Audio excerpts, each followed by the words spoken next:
جا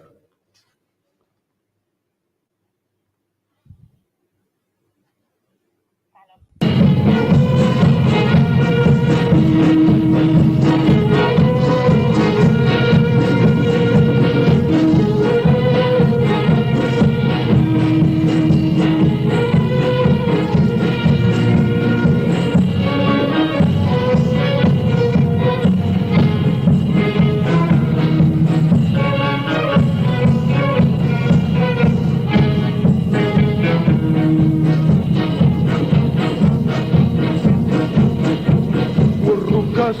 سرقرداني دستم واشكي اليمين والركاس سرقرداني دستم واشكي اليمين هجن بازار تبيب سر بدي وقوم نفسي وسر بدي وقوم نفسي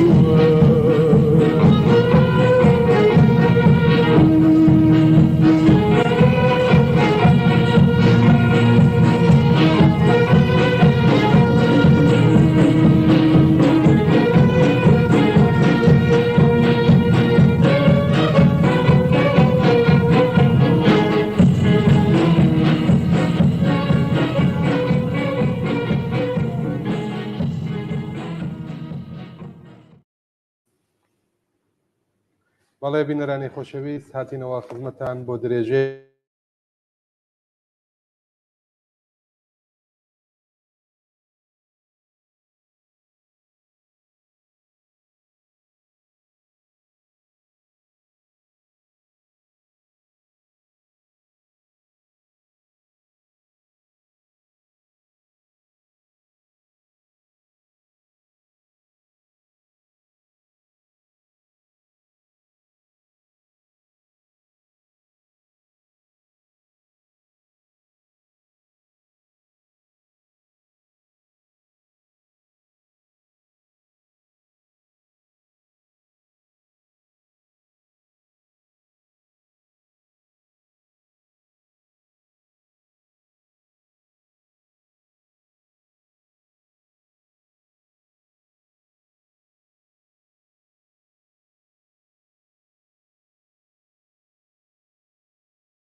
بەڵێ بینەرانی ئازیز لە خزمەتتان داین بە بەرنامەی ڕاستەوخۆ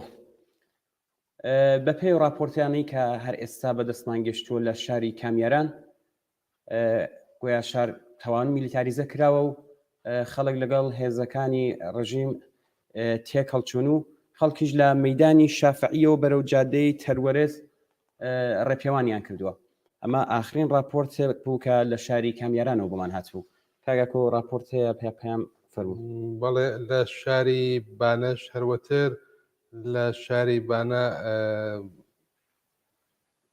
لە فەلەکەی مرۆتی لە فەلەکەی کاریگەریە مرۆتی بەرەو فەرمانداری خەڵک وەڕێکەوتون تەزاوراتە خۆپیشاندانە درژمگەلی دژی حکوومەتیە درێت و خەڵک لەسەر شەقامن هێز ئەمنیەتیەکان بخەریکن بەرەو ڕووی شارە خەڵگە بنەوە لەسەر شار لە کۆڵان و لە جادەکە جۆرا و جۆرەکانی جادەی بەناو ئیمام و جادەی فەرەکەی مرۆتی بەرەو مەیانی قودس و لەولاوە بەرەو پارکی شار و مەیانی جەهات هەمووی میلیتاریزە کراوە هێزەکانی ڕژیم تایە جێگیر بوون بەڵام تەجەموعی ئەسڵی خەڵک لە مەیدانی کاریگەر لە مەیدانی مرۆتی بەرەو فەرمانداریە لەوێ خەڵک کۆبوونەتەوە دروشمی دژی حکوومەتیەدەن داوای لە بڕنەکەم لەوەی کە پێشتر من پێم وابوو ئەو پەیامەی ئەو توێژەیە هاوڕێ برای علیزادە لەگەڵ کاناڵی BBC بڵاوە بێتەوە دیارە پەیامەکەی کە پێشتر نردبووی دووبارە بڵاومان کردەوە ئەو پەیامە بوو زۆر داوای لێبوردنەکەین بەوەی کە تۆزێک پەیامەکان بەسەریەکەوە دێن هەمووی باس لە تێکەڵچوونی نێوان خەڵکو و هێزەکانی ڕۆژیمە لە دیواندەرە لە بانا لە کامیاران و باقی شارەکانی تر هێشتا هەواڵمان یا بەدەست نەگەیشتووە یا درێژە بە مانگرتن و ئاعتسابی خۆیان ئەدەن ئێستاش هاوڕێ حسەینی حەمیدی قرار وایە بێتە سەر هێڵ و پەیامیە وتەکانی خۆیمان پێشکەش کات.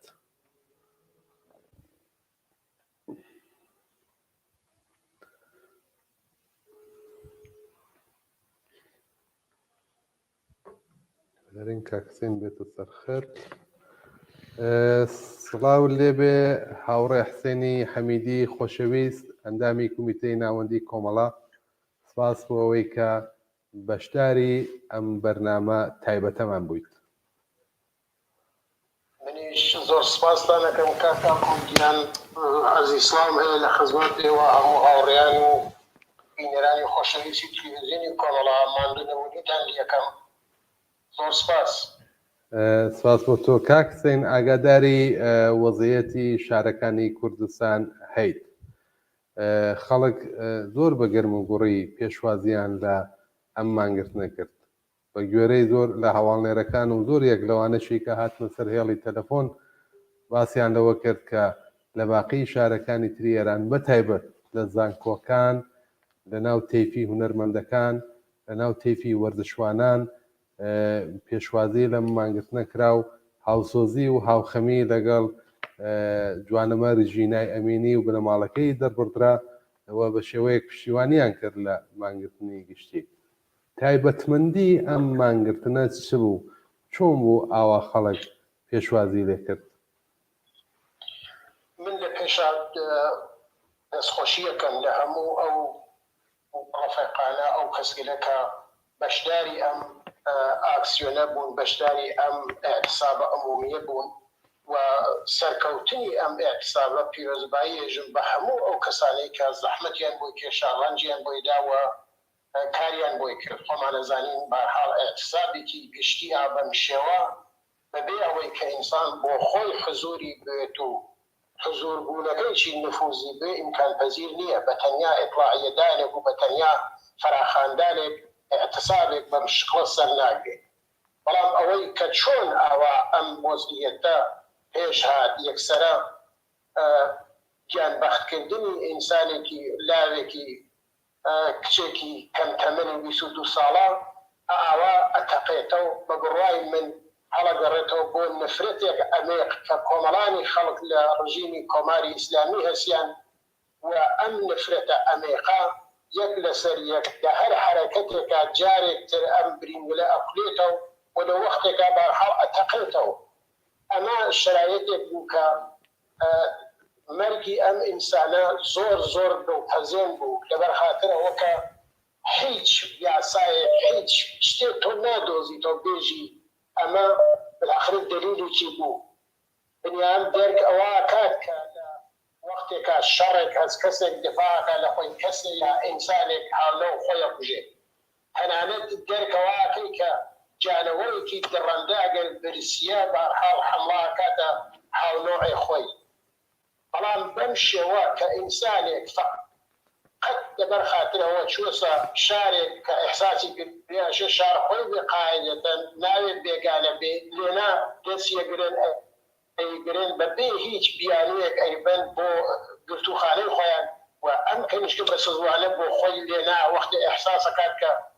بەبێ هیچ دەلیلێک کاتن بەریەگرن یا ئەوەی کە لە ترس خۆیان لە ترس گیان خۆیان لە ترس جوانی و لە ترس هەموو شتێکە کەرامەتی حیثیەتی ئەوانە ئەقیژێنێ دەنگ بەرزەکاتەوە بەحاڵ احترازەکات بەوەی کە بۆ ئەیگرن دەلیلیان چییە بەڵام لە جوابە دانەیەک ئەفسەرێکی ئۆقدەیی ئەفسەرێک کە ئینسان ناتوانێت ناوێتە ئینسان بە مشتێرا و بە سەریا ڕدات و ئاوا بۆ شێوە بەحاڵ کە دیمان جنازەکەی بەسەردی گەڕیاوە کوردستان زۆر زۆر دڵپەزێن بوو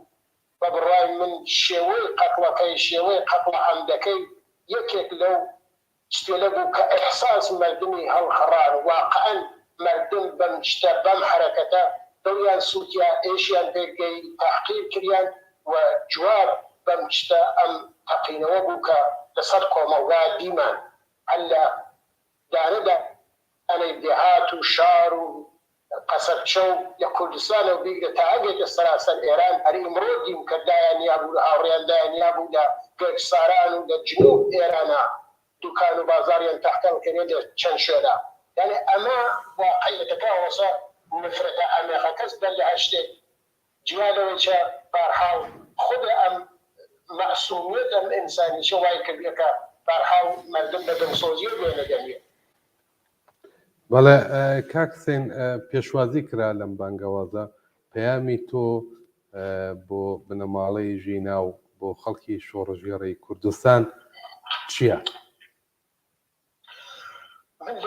بە هەر شێوەیە کە ئینسان بیر لە ئەم ئینسانە ئاکاتەوە بەم ئینسانە شیرین و شەریفە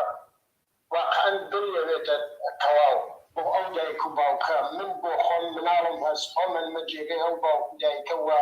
ژینا بە مناڵ خۆم چاولی یەکەم دەیان بار نایشارمەوە دێتە گیریاگرم و بارحاڵ دڵم پڕ بووگە بەش بەحاڵ خۆم بە بنەباڵەی ئەم ئینسانە بە دایک و باوکی بە کەسوکاری سەرخۆشیەکەم لە خەڵکی قارەمانی شاری سەقەزکە بەو پەڕی دڵسۆزی و فەداکاریە و هاتمە مەیان و بارحاڵ ئەم بنەماڵیانە بە تەنیان نەهێشت لە هەموو شارەکانی کوردستان کە داخیان هاتووە حازر بوو خۆیان بنە بەرگولەی دوژمنەوە بۆ ئەوەی کە هاوپشتی خۆیان دەرببڕن و ئێعتراز خۆیان دەرببڕن و ئەوانە گەل کردبوو کە ئیتر هەڵ ناگرێت ئەم جامعە ئەم کۆمەڵگا هەڵ ناگرێت ئەوە دوای شلێر دوای ئەمە مەحسایە ژینا دوایەوە بیسمان لە خۆی سەقزە هەر لە پەژەی جەنازەکەیە تەقەیان کرد لە خەڵک و چەند نەفەرێک بریندار کردبوون وە کەسیان دەستگیر کردووە کەسێک شەید بووە لەم ناوە ئەمە بەرحاڵ ئەگەیەنێت کە ئینسان ناتوانێت هاوپشتی نەکا ناتوانێت دڵی نەسووتێت من پەیامم ئەوەسە کە بەتەواو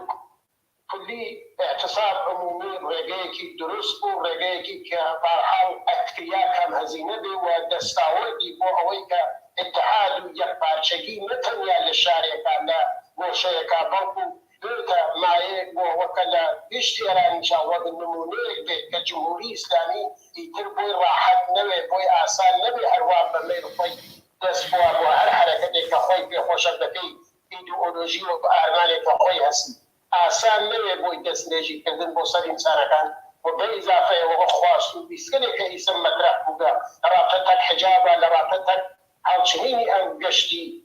کوشتارەکە واقعاً بەدڵ خەڵک ناویان یاسە گەشتی کوشتار ئەمانەش هەڵپێچیان مردمەشێ ژیانێک ئاسایی و ڕاحەتیان بێت بۆ خۆیان ئینسانێر خۆیان تەعینەکەن کە چیەکەن و چی ناکەن لەکوێ ئاژین لەکوێ ناژین بلندی باز چیەکە لە بەریان ئەمانە لە هیچ کۆنێکی دنیا بەم شەڵی نیە مەگەرەوەی کە ژێر سەیدەرەی جمهوری ئیسلامی و داعش و نازانم تاڵەبانە نەبێت ئیتر وەخت ئەوە نییە زەمان ئەوە نییە بەڵێ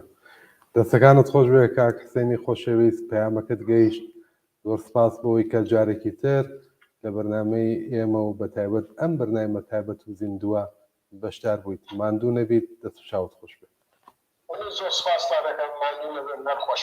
بژیت سەرچاو بەڵێ بینەرانی خۆشەویست پەیاممان زۆر بۆ هاتووە بەڕێزێک نووسێتی سڵاو کاگا کۆماندوو نەبن کاگاکۆ ئینترنەتی شاری سنە لە 24 ساعتەکەی گوزەشتە قەت وەسڵە بێت زەعیفە ئێمە بۆیە ناتوانین ڕاستەوخۆ پەیوەندی بگرین و پەیام و گزارشاتی سەوتی و وێنەتان بۆ بنێرین زۆر سپاس بۆم بینەرەمان لە شاری سنە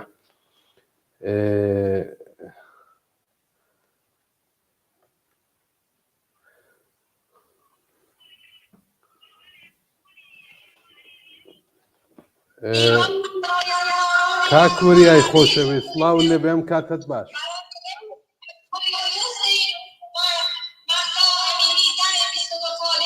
کاگوریا بەداخەوە دەنگ من ناویستم بەڵێ من دەنگی جەناب دەبیستم ئەگەر لە فرانکفۆرت لە بەردەم باڵوێزخانەی کۆماری ئیسلامیت زۆرم پێخۆشە تەسویرەکە ڕاستەوخۆ ڕاگوێزم ئەگەر ئیمکانی بێت من بە شێوەیەکی تر وەسڵ دەکەم بە تەسویرەوە هاوڕێیان یارمەتیت بکەن بە شێوەیەکی تر وەسڵ دەکەم ئەمە قەتعەکەم کە بتوانین ئەو ڕێگای تر ئیمتیحانکەین باشە من دەنگ تۆ نابیستم بەڵام ئێرە ئاکسیۆنێکە لە شاری پێمە کلیپ ئامادەیە کاگاکۆ ئەگە باش کلیپێک بڵاوکەینەوە باڕیانی بەشی تکنیک کلیپێک بڵاوکەینەوە کە ئێمە بتوانین ڕاستەوخۆ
بەڵێ بینەرانی عزیز لە خزمەتتان داین بە بەرنامەی ڕاستەوخۆ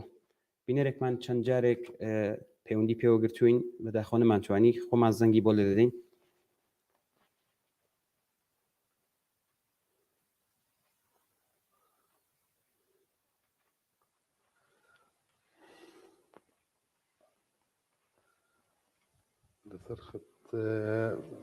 لەسەر خەت بووک نابێ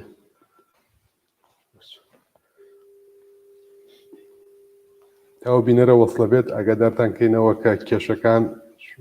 تێکەڵچوونەکان لە بانە و لە کامیاران و تا حدێک لە دیواندەرە بەردەوامە. هەواڵی کوشتنی 4 کەس لە شاری دیواندەرە کەماکان لەجێ خۆیەتی و هیچ کەسێک لە دژی ئەوە هیچ هەواڵێکی نەناردووە. 2 نەفەر 3 نەفەر دانێکیان لە سەقزەوە پامی بۆ نردوین کە 4 کەس زۆر بەداخەوە هیوادارم هەواڵەکە وانە بێت لە شاری دیواندەرە بە تەقەی هێزەکانی ڕژیم گیانیان دەست کردووە. فەرموو. بەڵێ لێکمان لەسەر خەت و ئەڵەکە پشڕا بەڵێ پەیوەندەکە پشرا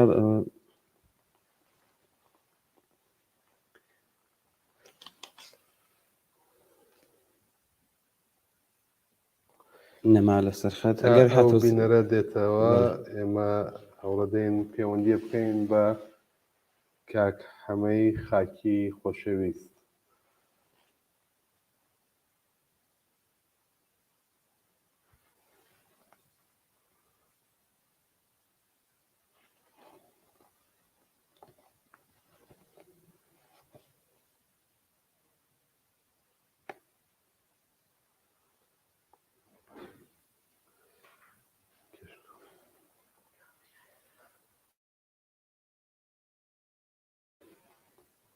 زۆر باشە.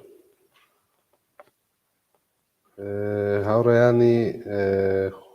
کاک حەماوە دیارێمە کێشە ئینتەرنێتمانەیە لەم وایە هاوڕێیانمان لە فرانکفۆرت لە بەردەم باڵوێزخانەی کۆماری ئیسلامی کاک وریای ئەحمەدی لە سەر خەتە. کاک هاوڕێیان ئەگەر بینن جەرەیاناتی مختلف کەسانێکی زۆر لێرە کۆبوونەوە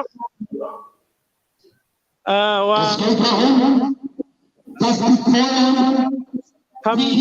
احساس خوشحالی خۆیان دەرەبڕن و هەم تەبریکەش بە خەڵکی کوردستان و باقی خەڵکی ئێران دەستخۆشیان لێەکەن بۆ ئەوەی کە بەڕاستی نیشانیاندا ئەکرێت هەرێ ڕژیمە کاری بکەیت و هەروەها جەنایەتەکان جمهوری ئیسلامی محکوومەکەن و هەروەها جەنایەتەکان جمهوری ئیسلامی لە دەرەوەی وڵات محکوومەکەن و هەروەها داواکەن لە خەڵکی ئالمان و باقی خەڵکی وڵاتانی تر کە لە جمهوری ئیسلامی پشتیوانی نەکەن. سەکەرەکان ئەڵێن کافیە کە لە جمهوری ئیسلامی پشتیوانی نەکەن خەڵکی ئێران خۆیان ئەتوانن لە سەکەم ڕژیمە ئەم ڕژیمە نابوود بکەن. کاک وریا گوێ لە دەنگمان Das im zahlreiche Städte, sondern vom Iran, Turkmenistan, bis dahin zum Mahabad Sanandaj Mariban, Bane, Piramshar und alle anderen Städte, Divandere. Die sind auf der Straße. Denkt nicht daran, dass ihr mit dem Zelt schlagen und Schlacht von Divandere. کاکوریا بەڵێ وا دیارە کاکوریا گوێ لە دەنگمان نییە. بەڵێ یەک دانە پێیان هاتووە هاوڕێیاکۆ لە سەقزەوە ئەم بینەرە نووسێتی لە سەعاتی 5 دوانیمەڕۆ لە سەقز ئینتەرنێت بە تەواوەتی قەتع بوو شەڕ و تێکەڵچوون لە نێوان هێزە ئەمنیەکان و لاوان لە شقامی ساحلی و ئاشی حاجی شەریف لە ئارادایە و کەسێک بە ناوی یونس سابریش بریندار بووە. هەر ئێستا بینەرێکی ئازیزمان ئەم پەیامی بۆ نردوین کە لەم بەرنامە ڕاستەوخۆیدا ڕایبگەێنی. زۆر سپاس دەکەم. کاک وریا گوێ لە دەنگی من هەیە؟ دوای ئەم ڕوا بوو دوای ناو شارە Da sind eure Hochburgen verjagt. Und dann wurde das unterstützt. Heute vielleicht nicht in der Maße, wie ihr. بەڵێ وا دیارە کاگوریا گوێی لە دەنگی ئێمە نەبوو. پێم باش بوو هەندێک پرسیاری لەو ڕابطە لێ بکەمەوە ئەگەر ئیمکانی بۆیە لە چەند کەسایەتی بەشدار لەناو ئەو ڕێپێوانە چەند پرسیارێکی بکردایە بۆی بنادینایە بەڵام بەداخەوە هیوادارم توانێت وەسڵ بێتەوە و ئەو کارەمان بۆ بکات. ئێمە هەوڵەدەین لەگە کاحەمەی خاکیش پەیوەندیەکەمان بگرینەوە کە حەمەی خاکی بێنینە سەر خەت. کاک حەمەی خۆشەوێ سڵاو و ڕێزم کاتت باش.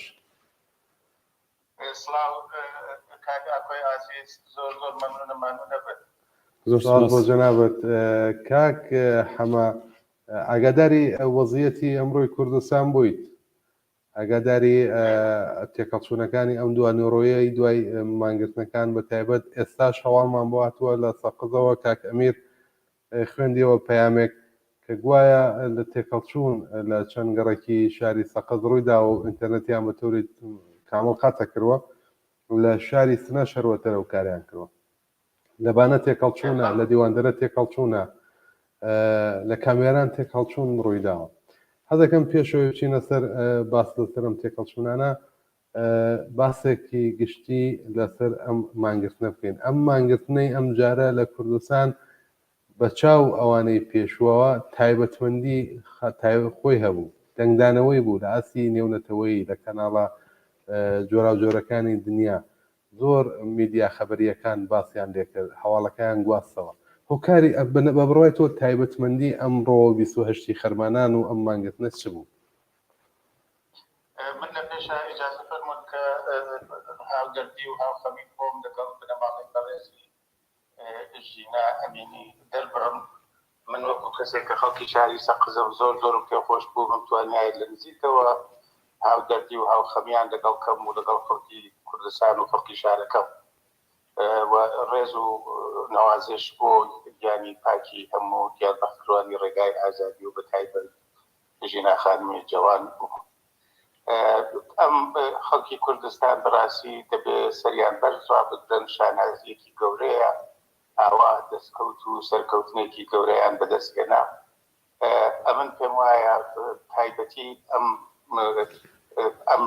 دەوری مبارزەی چەند ڕۆژە زۆر زۆر بە خەتێکی زێڕین ئەنووسرێ لە مێژووی کوردستانە. ئەویش ئەوەیە کە کوردستان توانی دروشمەکانی شعارەکە خاص و ئەمانجی خەڵکی کوردستان نەتەنها لە ئێرانە، لە ئەفغانستان، لە منتەقە ئەوە هیچ کە لە کوردستان چووە دەرۆ، چووە تاران و شارەکان و زانکۆکان و لە ناو نووسەر و وەکیلەکان و هونەرمەندان و ڕەشەکرێکاریەکان و ئەوەی کە بەرحاڵ هەستی بۆ ئینسان هەیە، ئەوەی کە احترامی بۆ بەرابەری ژن و پیاو هەیە، بۆ ئازادی هەیە، هەموو کەسێک داغدار بوون و هەموو کەسێک بەشدار بوون. لە سەرحی ناوچەکە نووسەرای بەناوبانگی تورکیە، نووسەرهای بەناوبانگی دنیا، ڕۆژنامەکان، تقریبەن هەموو تەلەڤیزیۆن و رادیۆ گرنگەکانی دنیا باسی کوردستان، باسی کۆماری ئیسلامی، باسی ئەو گەشتە چەپەڵەی ئێرشاد کە لەواقع ئەیشوهێنن بە ئەو پۆلیسی داعش کە چۆن لە یەکەچنەوانە. ئەوە بارێکێتی. بەڵام تایبەتیەکان باوەڕی من ئەوەیە کە خەڵکێکی زۆر ژن و پیا و هاتن و لەسەر شتە مشتەرەکەکانیان پێکەوە کۆبوونەوە، ڕەنگە لە بەڵی سیاسی و لە زۆر بارەوە جیاوازی اختلاف ببێت، بەڵام نەشانیاندا کە ئەو بلوغی سیاسییان هەیە، لەسەر اشتراکەکانیان کارەکەن، پێکەوە جوانن، پێکەوە قەویم و بووە هێزێکی ئاوە. قەت کۆماری ئیسلامی پیوان نەبوو بە کوشتنی ژنێکی جەهێڵی سەقزی بەتر ئەم وەزعیەتە پێش بێت. ئەو لە مانگ و ساڵە بە سەدان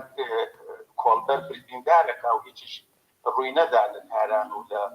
سەرحی دنیا غێرە اعتراضایەکی محمودی. بەڵام ئەم جارە خراپی خوێندبووە، دەسەکەی خراپ خوێندبووە و ئەو پۆتانسیە لە عەزیمەی جنبشی کوردستان و خەڵکەی کە چ دانی کەمیسە مبارزە بنێنە ئەو لاوە بۆ لەحزەیەک چەند ساڵە خەباتەکەن لە هەموو بوارەکانە عەلەیهی کۆماری ئیسلامی و ئێستا بەو دەرەجە گەیشتوون کە ئەتوانن بەو یەکگرتوویە بە کەڵبوەرگرتن لە سوشیال میدیا بە هەزاران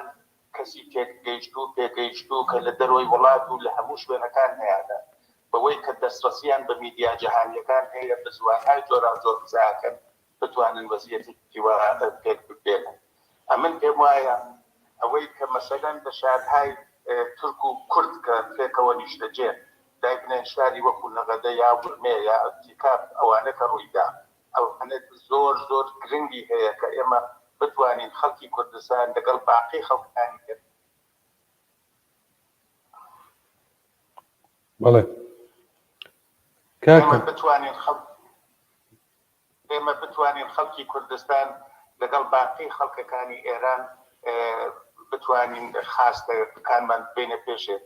یەک شتی ترکە بۆ من زۆر گرنگ بوو ئەو شعار و خاستانە معمولەن پێچەوانەکەی بوو لە تاران و دەستی پێکرد ئاهاتە شارەکانی تر و ئاهاتە کوردستان، بەڵام ئەمجار ژن ژیان ئازادی نەتەنها چووە تاران، نەتەنها چووە ڕەش، نەتەنها چوو سەراسەری ئێرانی کرد، نەتەنها لە هەموو شوێنێک کە کوردستانە خەڵکی کوردی تایە لە ئیلام و تا کرماشان و هەتاکنێ بە ئێسڵا ورمێ و ئازەربایجانی غەربی و خودی کوردستان هەموو شارەکان کەم و زۆر بەشدار بوونوانە توانین سۆزی خەڵکانێکی زۆر بەرەوخۆی ڕابکێشێت. ئەمن پێم وایە کە کاکۆ ئەمە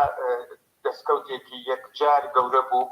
و وەزنی خەڵکی کوردستان و وەزنی ئازادی خواهان نەتەنها خەڵکی کوردستان وەزنی ئەو خەڵکەی کە داوای بەرابەری ژن و پیاوە کرد، داوای غیرقانونی کردنی نەتەنها گەشتی ئەرشاد تەواوی سیستمی سیاسی جمهوری ئیسلامیەکان زۆر ئەبەن لەسەرەوە. تەناسوبی خوایەکی تازە لە بینی خەڵک و کۆماری ئیسلامیە پێک هاتووە کە ئەکرێت لەمە ئیستفادە بکرێت. دیارە کۆماری ئیسلامیش ئەو وەزعیەتە کاکۆیش پێم خۆشە ئیشارە بە شتێکیش کەم. کۆماری ئیسلامی خەڵکانێکی لە دەرەوەی وڵات هەیە لە تەلەڤیزیۆنە فارسیەکانە لە تەلەڤیزیۆنە ئینگلیسیەکانە قساکەن ئەو ڕۆژوانە، بەڵام ئەمانیش وابوون تەکوتوکێک نەبێ وەکو مەهاجرانی تەکوتوکێک کە توانن دفاعی لێ بکەن، هیچ کەسێ نەیتوانی دفاعیان لێکە حتا لەناو خۆیانە. ئەو هەموو ئیسلاح تەڵەب بوو بە ئیسلاح ئوسولگرا کە ناویانە بە تەفاوتێکیشیان نێڕێکەوە ئەوانیش زۆر بە ئاشکرانەیان نەتوانی دفاع لەم وەزعیەتە بکەن. یعنی ڕیزشێکیش لەناو خۆیانە دەست پێیەکا بەڕاستی خەڵکەکە تەریکترە بنەوە. ئەمە تەنها مەسەلەی حجاب نەبوو، یەکسەر ئەیانوت مەرگ بەر دیکتاتۆر، مەرگ بەر خامنەئی، ئەم حکوومەتەمان نابێ و یەکگرتوویی خەڵکەکەم زۆر گرنگ بوو. ئەمن هەرێک سەری ڕێز و نەوازشدا بنێن بۆ خەڵکی کوردستان کە توانیان ئاوا بە سەربەرزیەوە ئەو هێزەی خەڵکی کوردستان ئەو هێزە ئازادی خوانایان نیشانی خەڵکی دنیا بن. لە دوێشەوە و لە پێرەکەوە و لەم سێ ڕۆژە خەڵکی کوردستان لە ئاستێکی ترا بوو. جارانەیان توانی بڵێن ئەوانە پێشمەرگەن یا گریلان یا زدی ئینقلاب یا چی و چی و ئەوانە بە ڕەوایەتی خۆیان خەڵکی کوردستان نیشان بن. ئەم جارە خەڵکی کوردستان بە ڕەوایەتی خۆی لەسەر شاشەکانی دنیا دەرکەوت، بە ڕەوایەتی خۆی و بەخاستی خۆی لەسەر بینی دنیا دەرکەوت. ئەمن پێم وایە ئەمە یەک شتی تریشی نیشاندا ئەگەر کەس بە کوردستانیەکان پێکەوە کارکەن، ئەگەر بتوانین پێکەوە کارکەن چ دەستکەوتی هەیەکی گەورە دێتە پێشێ. هەنگاوی دووهەمیش ئەوە بێت کە پێش بە پیلانی کۆماری ئیسلامی بگیرێ، کۆماری ئیسلامی هەرێکێتی بێتە شەڕ، بێتە کێشە، بتوانێت تەقەیەک سازکە عەمەڵەن خەریکە ئەو شەڕی موسەلحانەی یەکتەرەفەی عەلەیهی خەڵکی کوردستان بەخستووە، ئەو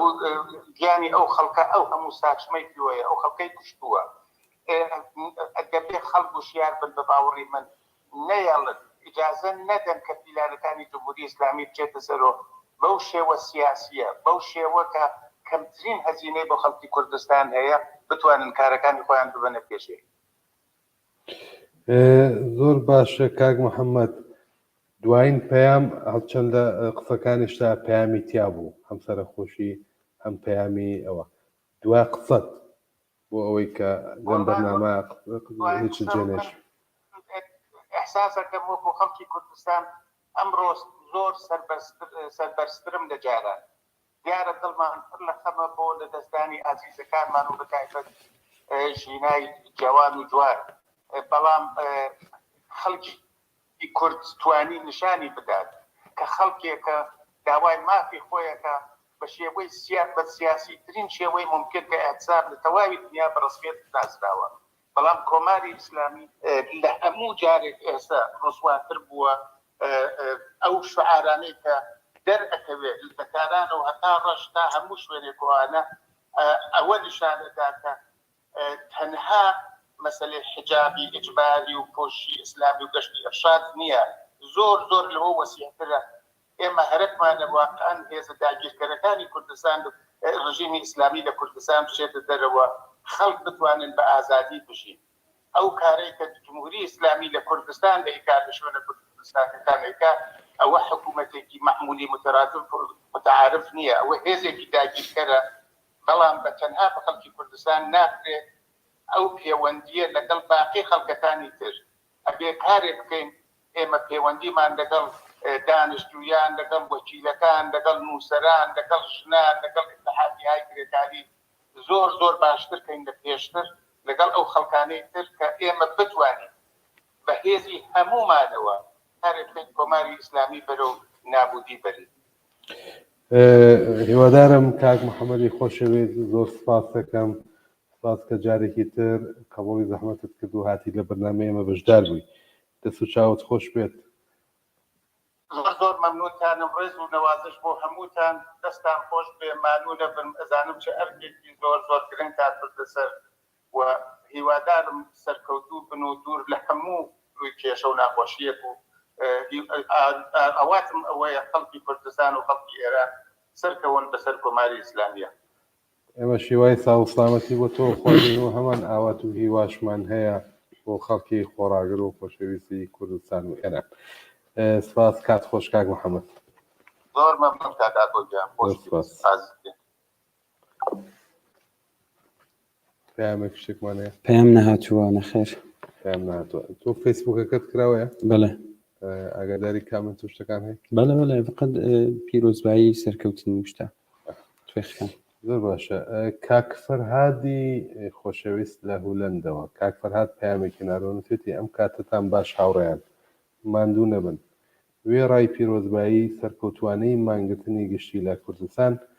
بە پێی ئەو هەواڵانە کە لە سنەوە گەیشتووە پێمان گرتن لە سنە بە شێوەیەکی مانگرتن لە سنە بە شێوەیەکی سەرکەوتوانە بەڕێوە چوو شار بە تەواوەتی تاتیل بووە هەروەها وەزعیەتی ئینتەرنێت باش نییە تەنیا توانن لە وایفای ئیسفادە بکەن ئەویش زۆر زایفە هەرستا من چاوەڕوانی عەکس و ویدیۆی زۆرم کە قەرارە بۆمی بنێرن بەڵام بەهۆی زایفی ئینتەرنێت ئاپلۆد ناوێت هاوڕێتان فەرهاد لە هولەند سڵاوڕێز و خۆشەویستی بۆ کاک فەرهادی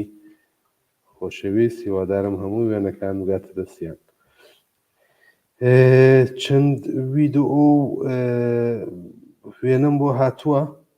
بەڵام زۆر بەداخەوە نەیانووسیوە لە کوێن هیچ شارێکن زۆر باش و بە کەیفێتن و نیشان لەوادا کە ئەو شوێنەی کە ئەم ویدیۆ وێنانەی لێ هاتووە لە مانگرتنی تەواویتان داواشم کردووە لەو بەڕێزەکە ویدیۆشەکەی بۆ ناردنووسیم ئەمە کوێیە بەڵام هیچ هەواڵێکی نەداوە مەهاباد ئێستا شلوقە و خەڵک لەسەر شەقامە بە تفەنگی ساچمە تەقە لە خەڵک دەکەن برینداریشمان هەیە هەواڵێک کە هەر ئێستا بەڕێزێک لە مەهاباتەوە بۆی ناردوین ئەوەی نووسیوە بتی هەر ئێستا خەڵک لەسەر شەقامە بە تفەنگی ساچمەی تەقەمان لێکن ئاگادار بن کە برینداریشمان هەیە دواتر هەواڵی تریشتان بۆ نەری چەند ویدیۆ هەر لە ئێستای مەهابات لە چوونە سەر شەقامی خەڵک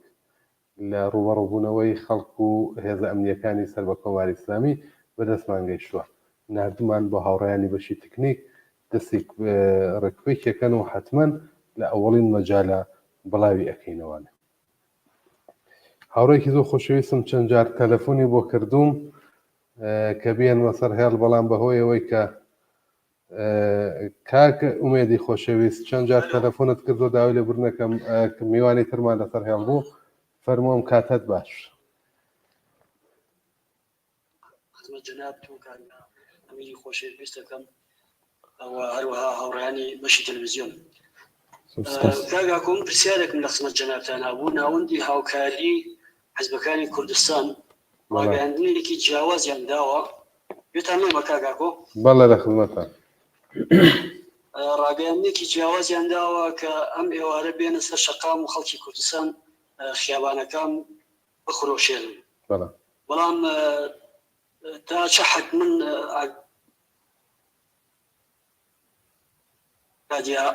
همچین بڕیارێک دراوە لەلایەن کۆمەڵی خۆمانەوە و هەروەها کە ئازانن بە پێویستی بزانین یا بێ کۆمەڵە بە هەمچین بڕیارێک بات هەروە کە ئاگادارن لە بەیانی تا ئێستا لە شاری دیواندەرا خەڵکانێکی زۆر بریندار بوون و ئێستا خەریکن بە بەرد شەڕەکەن و زۆربەی ئەو ڕفیقانە و هاوڕایانەی کە لەناو فیلم و وێنەیان بۆ ناردوون داوای چەک و تەقەمەنی و ئەو شتانە ئەکەن و ئەڵێن فیشک و ساچمە بەسەرمانە ئەبارەوە حیزبەکان بە ئێمە ئەڵێن بڕۆنە ماڵەوە بە مەسەلمەتە ئامیز بێت یعنی کاتی ئەوە نهاتووە کەیتر خەڵکی کوردستان بە شێوەیەکی تر ڕاپەڕێت و داخوازیەکان هەر ئەوە نەبێت کە گەشتی ئێرشاد کۆوە بێت و بە بڕوای من بە بڕوای هەموو خەڵکی کوردستان کاتی ترەوە هاتووە کە کۆماری ئیسلامی ڕیشەکانی لە کوردستان و لە باقی دیکەی نەتەوەکانی دیکەی ئێران هەڵکەندرێت و ئەو کۆمارە بڕوخێت و کۆماری یا جمهوریەکی دموکراتیک لە سەر تاسەری ئێرانەدا بمەرزێت دەستان خۆش بێت و ماندوو نەبێت. سپاس بۆ تۆ کاگومیدیان دەستت خۆش بێت سپاس بۆ تێبینیەکانت تا و جێگەی بە ڕاگەیانێکی هاوشێوەی کە جەنابەت باسیەکەی ڕاستیەمە ئەوەندە سەرقاڵی گزارشتان و راپۆرت نووسینی راپۆرتی مانگرتن و ئاعترازاتی ئەمڕۆی شارەکانی کوردستان بووین نەمزانی چ ڕاگەیاندنێک دراوە بەڵام بە بڕوای من ئەگەر ڕاگەیانێکی هاوشێوە بە شێوەی ڕسمی درابێت بە بڕوای من تا ئێستا کۆمەڵە شتی وای نەکردووە کۆمەڵە ڕێکخراوی کوردستانی حزبی کۆمۆنیستی ئێران چونکە هێشتا نەتیجەی مانگرتنەکە و کاردانەوە و ئەرزیابیمان لەسەر ئەم مبارزە ڕۆشن نەبوو تا هەنگاو گەلی بعدی هەڵێنی بە بڕوای من ئەگەر ئەوان هەوکاریان کردووە بە کورتی بڵێم پەلەیان کردووە بە بڕوای من ئەگەر داوایان لە خەڵک کردووە بێنە سەر شەقام چونکە هێشتا ئەمڕۆ مانگرتن لە شارەکانی کوردستان و لە زۆربەی شارەکانی کوردستان بەردەوامە ئەگەر قەرار بوو هەنگاوێکی تری هاوشێوە هەڵبگیرێت خەڵک بێنێنە سەر شەقام ئاعتراز بکرێت تەبعانە وایە هەم ئێمە و هەم کۆمەڵانی خەڵکیش و حرەکەتێکی ئاوا ئامادەن ئەو تەوەقعی کە بە ڕێزێک لە دیواندەرەوە داخوازی کردووە کە ئێمە پیشەک بە سەرمانە ئەبارێت ئەوانە وەڵام دەرەوە بن کە داخوازیەوەکەن بچنە خەڵک بنێن بە سەر شەقام و خەڵکیش بە بەردی خاڵی و بەدەستی خاڵی ڕوبەڕووی چەک و تەقەمەنی ئەوان ببنەوە بە ڕێزێک پێشتر پەیامی نارد تەوزیحێکی نووسی کاتێک لە بەغداد هێزەکانی ئەرتەش یانویستە قەبکان لە خەڵک لە مقابل پۆزیسیۆنی مختەدا سدری مسەلەح ڕوبەڕووبوون بۆیە نەیان نەتوانین ئێمە کاتێک دەتوانین بە خەڵک بڵێم چۆ سەر شەقام و یەکلاییکەرەوە شەڕیمان و نەمان بکە لەگەڵ کۆماری ئیسلامی کە لانیکەم بتوانین جواب بە ساچمە و تەقەکانی ئەوان بە هەمان سلاح بدرێتەوە بۆیە پێم وایە ئەم ئەگەر ڕاگەیانێکی ئاوا درابێت بە بڕوای من لە جێی خۆی نەبووە حتمما دواتر بە شێوەی لێکدانەوەیەکی تر بۆ ئەرزیابی لەسەر مانگرتنە ئەو نکاتە بە شێوەیەکی جددی هەڵیە سنگێنین کاکبریای ئەحمەدی یا هاوڕێوریای ئارێنان لە ئەڵمانەوە پەیامی بۆ نردوین نازانم چەندێک گوێ لە دەنگمە ئێستایان نا لە ناو ئەکسیۆنەکە لە بەردەم باڵوێزخانەی کۆماری ئیسلامی بوو وتێتی ئەگەر بتوانم دووارە دێمەوە و قرار وایە ڕێپێوان بکەن و ڕەپۆرتاژێکی تۆزێک بە کەیفیەتر کە بتوانێت گوێشی لە دەنگی ئێمە بێ و لەگەڵ چەند کەس لەوێش مساحەبە بکە هەروەها هاوڕێک کامرانی دەباغیان لە سۆکۆڵم قرار وایە ڕەپۆرتاژێکشمان لای سۆکۆڵمەوە بۆ بنێرێت بۆ بگوازێتەوە بە شێوەی ڕاستەخۆ تا بتوانین ئەم دوو کێشە چارەسەر بکەین کلیپێک ببینین دێنەوە بۆلاتان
ڕووکەسوو سەرگەردانی دەستم وێ ئەشکی گریەنیم ڕووکەسوو سەرگەردانی دەستم وێ ئەشکی گریەنیم هەرچەند بە ئازار دەبیوە سەر بدێ و بووم نەبەسیوە سەر بدێ و بووم نەبەسیوە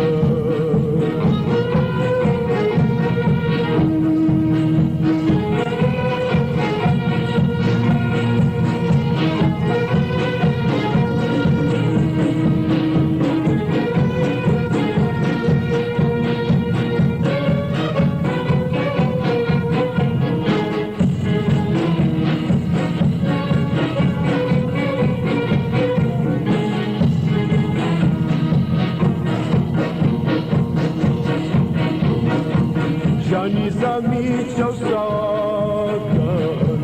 هەموو ناڵی داماوەکان ژان نظامی چەوساکەن هەموو ناڵی داماوەکان سەرچاوەی هۆش و وەستمە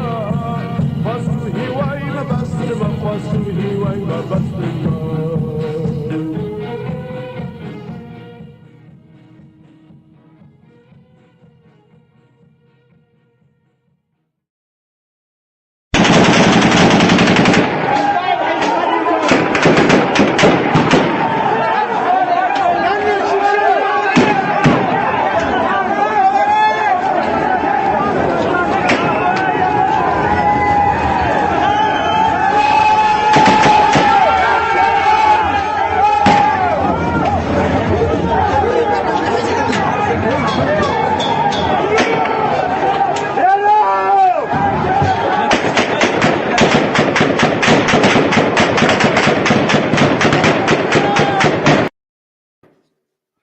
هاوڕێیان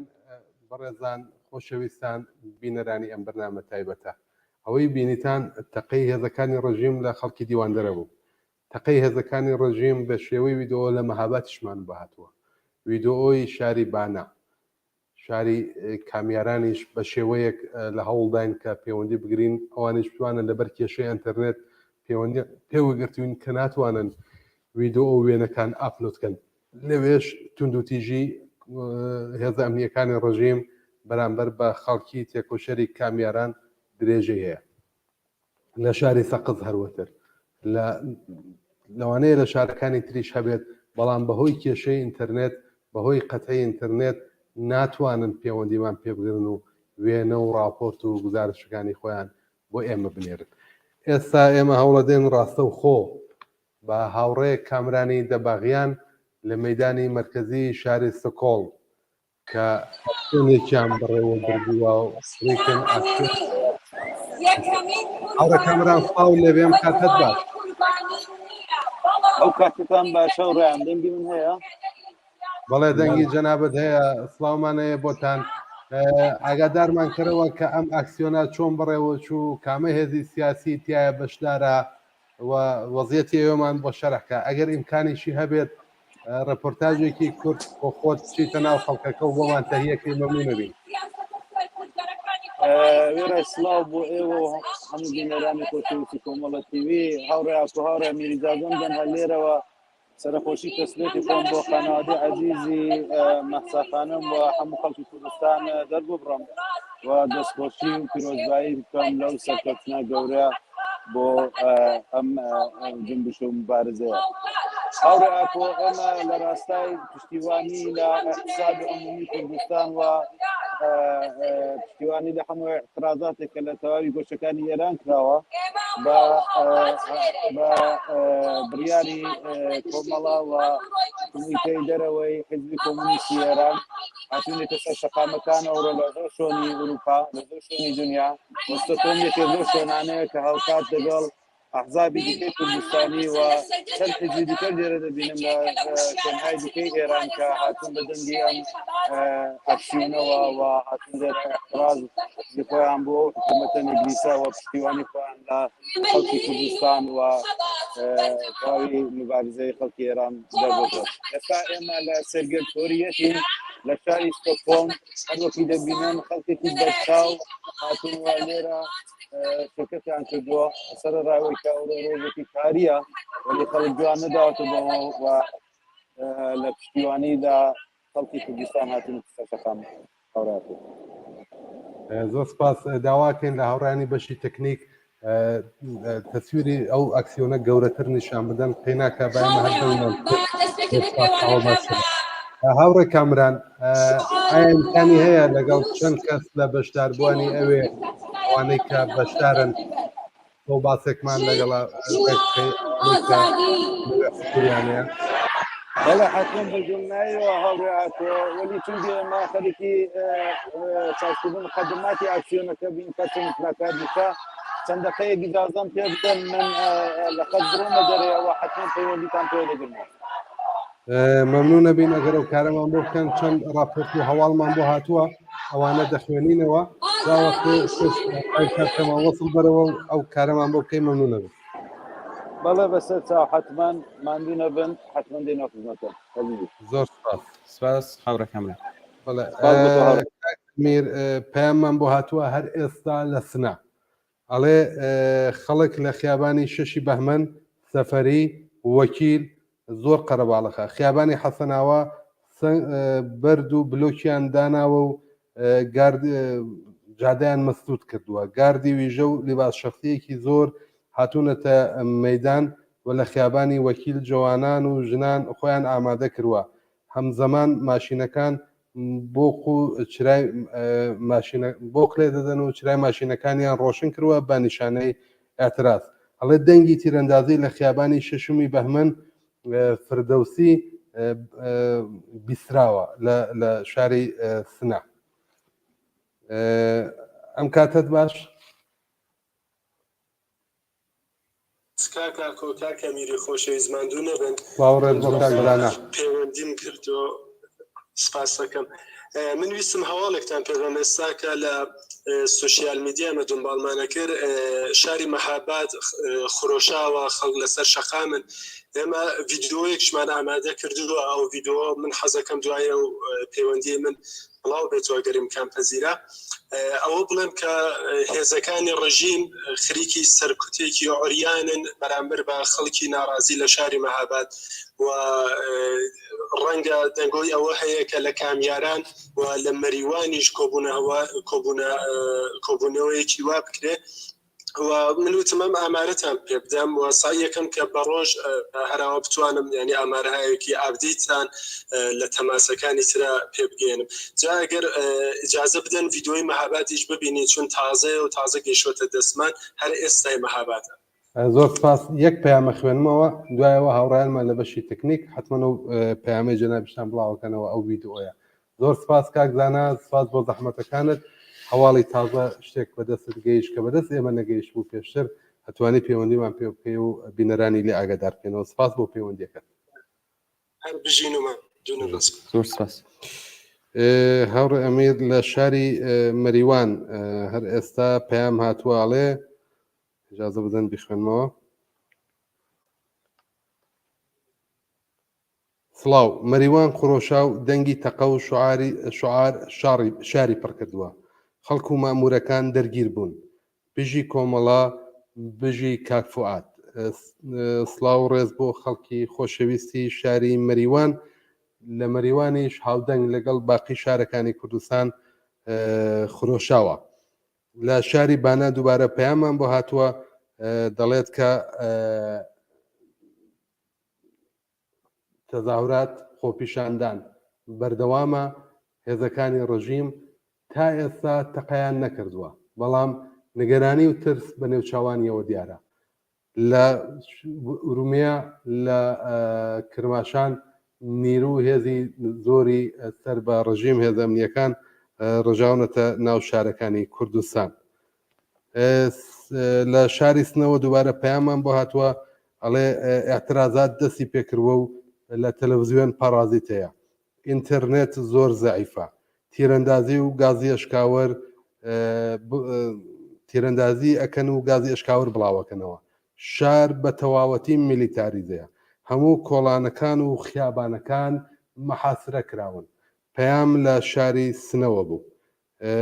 زۆر سپاس بۆ بەڕێزەی کە پەیامەکەی نات، دەستان خۆش بێ و سپاس. بەڕێزێکی تر لە شاری سەقز نووسێتی ئینتەرنێت زەعیفە، زۆر شوێن بەتەوەری کولی نییە، تەنیا وایفای هەیە و ئینتەرنێتی موبایلەکان کە بمانەوێ ڕاستەوخۆ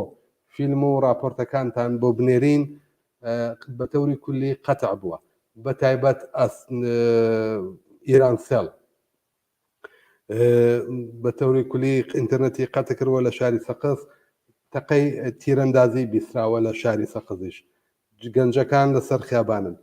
زۆربەی گەنجەکان و جوانان لە سەقز و شارەکانی تر لەسەر شەقام حضوریان هەیە و ڕوبەڕووی تەقەی هێزەکانی ڕژیم بوونەتەوە.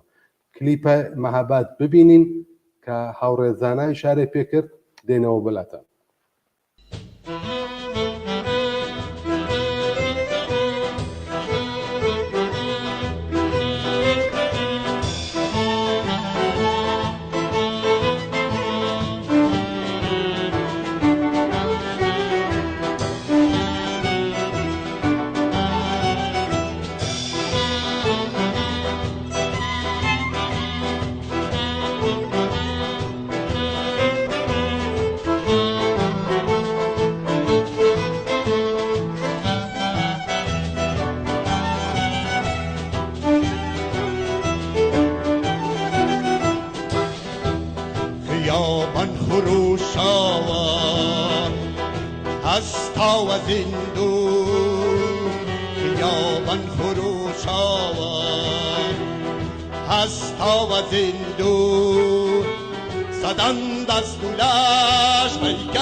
خیابان سنگر خیابان سنگر شدی خیت فنگو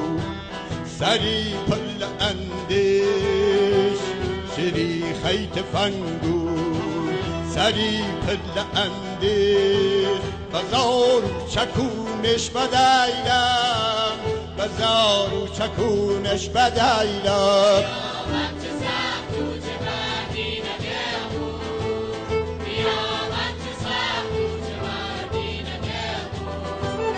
صدن پشتماوا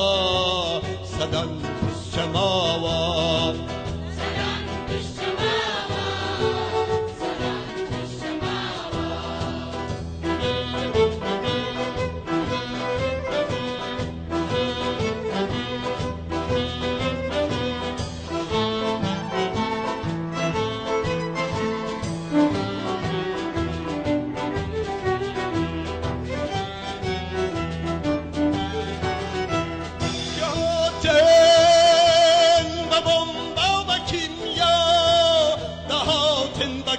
سنگرو خاکی جنگ آوردا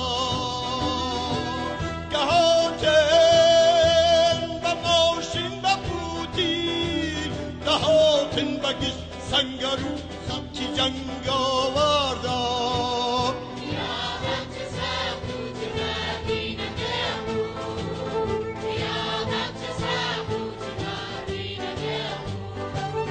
صدن پشماوا صدن پشماوا صدن پشماوا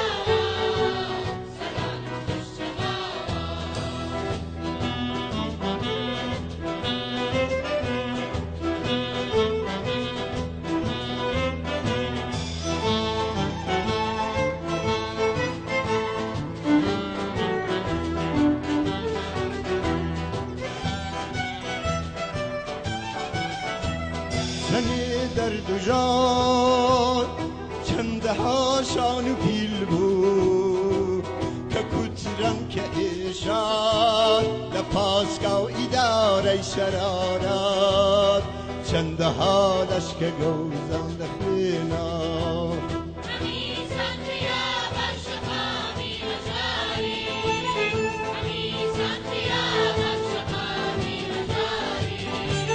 والله و دوباره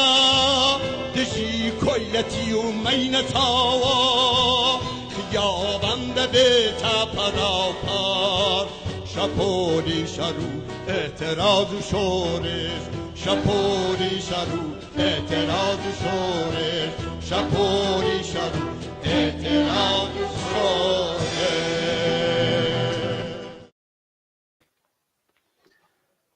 بەڵێ بینەرانی ئازیز دووبارە لە خزمەتتان داین. وا دیارە کاک وریا لەسەر هێڵە بەڵام پێشێکی نەخزمەت ئاورێوریا ئاورێوریا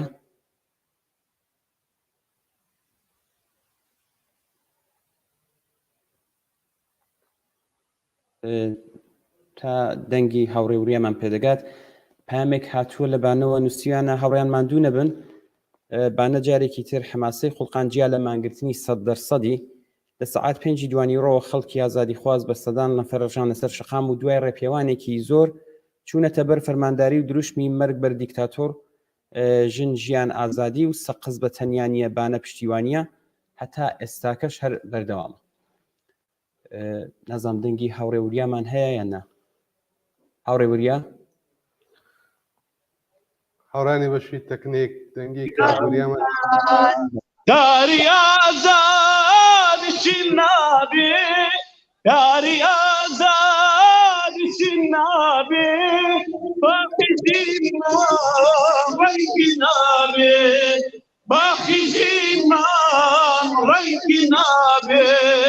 ئەی شەهیدان ئەی شەهیدان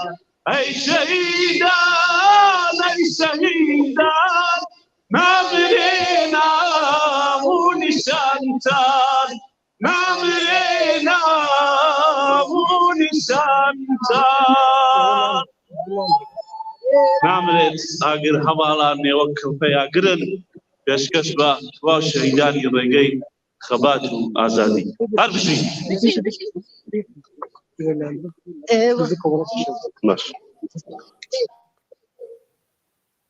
داری شادی گەشتین ئێوە کڵپەی ئاگرن بەلکی داری شاری گەشتین ئێوە هەرگیز نامرن نامرێ ئاگر هەواڵان ئێوە کڵپەی ئاگرن نامرێ ئاگر هەواڵان ئێوە کڵپەی ئاگرن تۆ بەهێزی نامری مردن لاسا کۆیلەیە تۆ بەهێزی نامری مردن لاسا کۆیلەیە چونکە گیانی تۆ دروشمە هەنگەوازە ڕێگەیە چونکە گیانی تۆ دروشمە هەنگەوازە ڕێگەیە هەرگیداری شادی گەشتی ئێوە هەرگیز نامرێ نامرێ ئاگر هەواڵان ئێوە کڵپەی ئاگرێ نامرێ ئاگر هەواڵان ئێوە کڵپەی ئاگرێ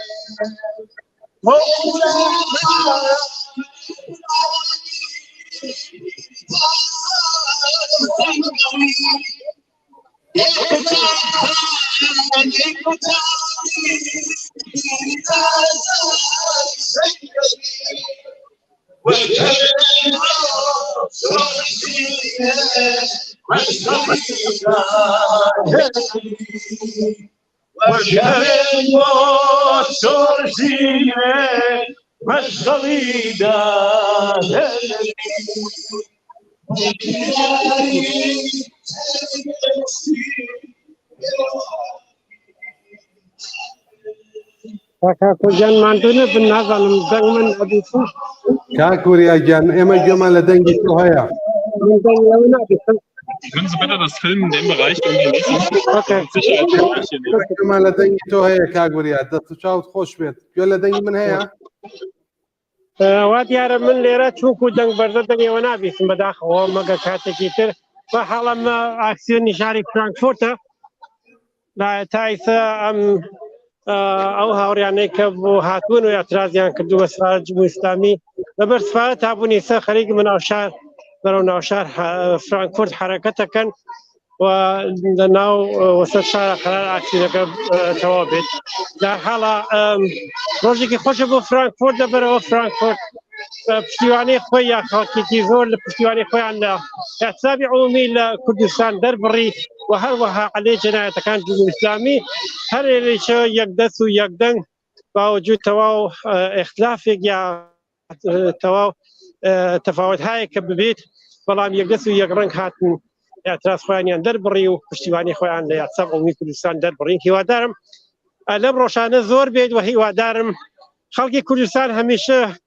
زۆر جار نیشانیان داوە کە خەدەمێک لە پێشترن و ئەم ڕۆژێکی لەو ڕۆژانە بوو. هیوادارم لەم ڕۆژانە زۆر بێت و هەمومان شاید سەرنگونی جمهوری نەکبەتی ئیسلامی بین و هەمومان شاید ئەوە بین کە مناڵەکانمان جوانەکان ناو ئێران ئیتر لەگەڵ خشونەت هەڕوبەڕوو نەبنەوە. زۆر سپاس هەرەکەم. سپاس بۆ تۆ کاک وریایان، زۆر سپاس. پێم وایە گوێ لە دەنگم نییە.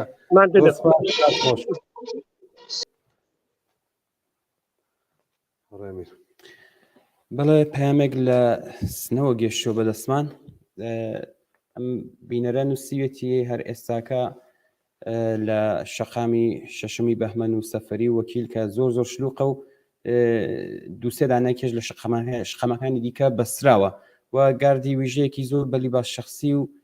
هێزە ئەمنیەکانیش هاتوونەتە مەیدان و لە خیابانی وەکیل لاوان وەژنان خۆیان ئامادە کردووە، ماشێنەکانیشیان هەمزەمان کە چراکانیان ڕۆشن کردووە و بۆق لێ دەدەن، ینی بە نیشانەی ناڕەزایەتی و تەقەی دەنگی تەقەش بیسراوە لە چەند شەقامێکدا. ئەمە پامی بینەرێک بوو کە نردبووی لە سنەوە. ئەم بینەرە گلەی کردبوو کە پامەکەمان نەخوێندوێتەوە، دوو جار بە زمانی کوردی خوێنمانەوە، لەوانەیە دەقەودە فارسی نەمان خوێنبێتەوە، بەڵام کاک ئەمیر بە شێوەیەکی ڕۆشنتر و باشتر خوێندەوە.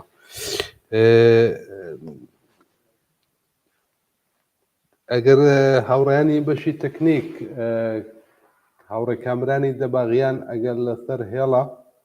باوەسڵی بکەین بزانین ئاکسیۆنی سەکۆڵممان چۆنە.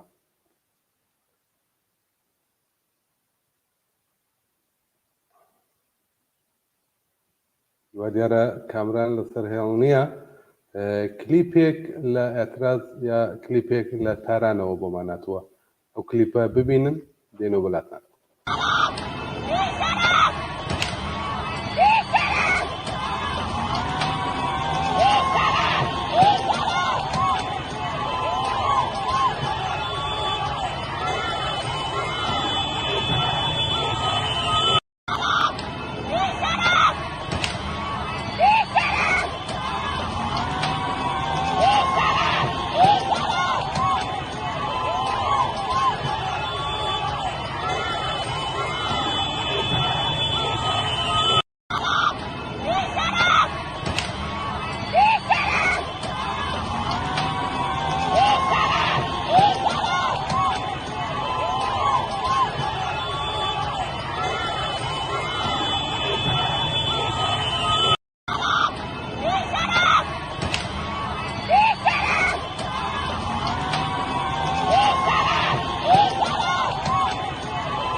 بەڵێ هاوڕێیانی خۆشەویست، بینەرانی عەزیز،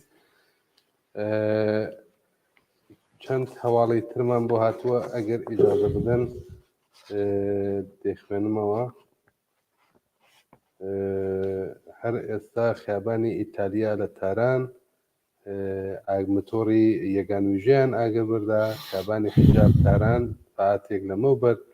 پارکی میلەت تاران ئەمانە هەمووی ویددیۆی ئاعترازاتی ئەمڕۆی تارانن کە بەدەستمان گەیشتووە. منیش زۆر سپاس دانەدانە هەوڵەدەم بۆ هاوڕێیانی بەشی تکنیکی بنێرم لە شوێنە جۆرا و جۆرەکان لە تارانەوە بۆمان هاتووە ئاعترازات گەیشتوتە تارانیش. هیوادارین کە ئەم ئاعترازاتە سەراسەری بێتەوە و یەکجار بۆ هەمیشە بەدەست کۆماری ئیسلامیەوە هەموو میلەتی ئێران و بەتایبەت خەڵکی کوردستان ڕزگاری بێت. پەیامەکان زۆر سپاس بۆ بینەرە خۆشەویستە کە لە تارانەوە ڕاستەوخۆ پەیامەکانی بۆ نردبین و ویددیۆ و کلیپەکان. هاوڕێیان کامران وەخوا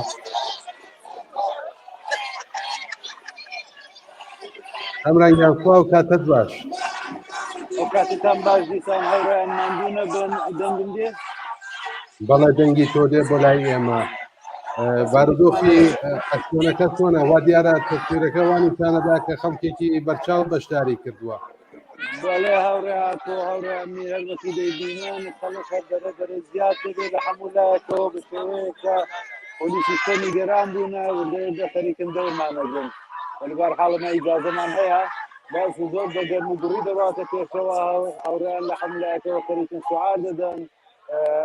مطالبی خۆیان دەخێنەوە و ئێلامەکان دەخێنەوە. ئەگە ئیجازەم دەن لێرە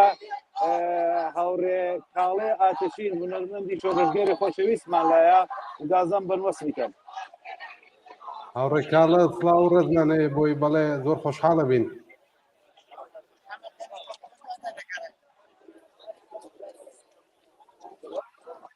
هاوڕێ کاڵێ سڵاو لێ بێن کاتت باش. قوربانم بم هاوڕێ کاڵێ ئاکۆم لە بەرنامەی تایبەت لە تەلەڤیزیۆنی کۆمەڵەوە بە شێوەی ڕاستەوخۆ دەنگت بڵاوە بێتەوە و دەیەوە ئەگات بە دەنگی بەگوێی خەڵکی کوردستان و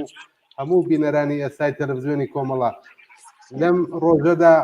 حەزەکەم پەیامی خۆت هەرچەند لە کورتە ڤیدیۆیەکە بۆ خۆت بڵاوت کردبەوە پێشتر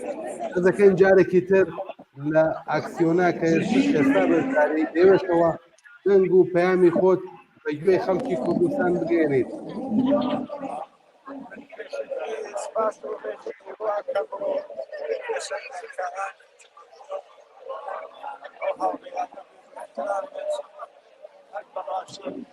سپاسی دەستخۆشیەکەم بۆ خەڵکە کە هاتوو من ئەو سڵامەوەژیەوە کە هاتن لەڕاستی ئەو قەڵیان دوکان و بازاریان داخست و هەروە لە خۆشەوکنارەکانیشە بوونەوە. سپاس تەشەکوریان لێکەم شانی خۆم دەستخۆشیان لێکەم هیوادارم ئەم شتە بەردەوام بێت لە تەظاهراتیە خیابانیە ئیسلام کردنیە بس يعمل خروج كذا المولى نشبه تظاهرات خيابان شوارع كمان أسكرة هر شيء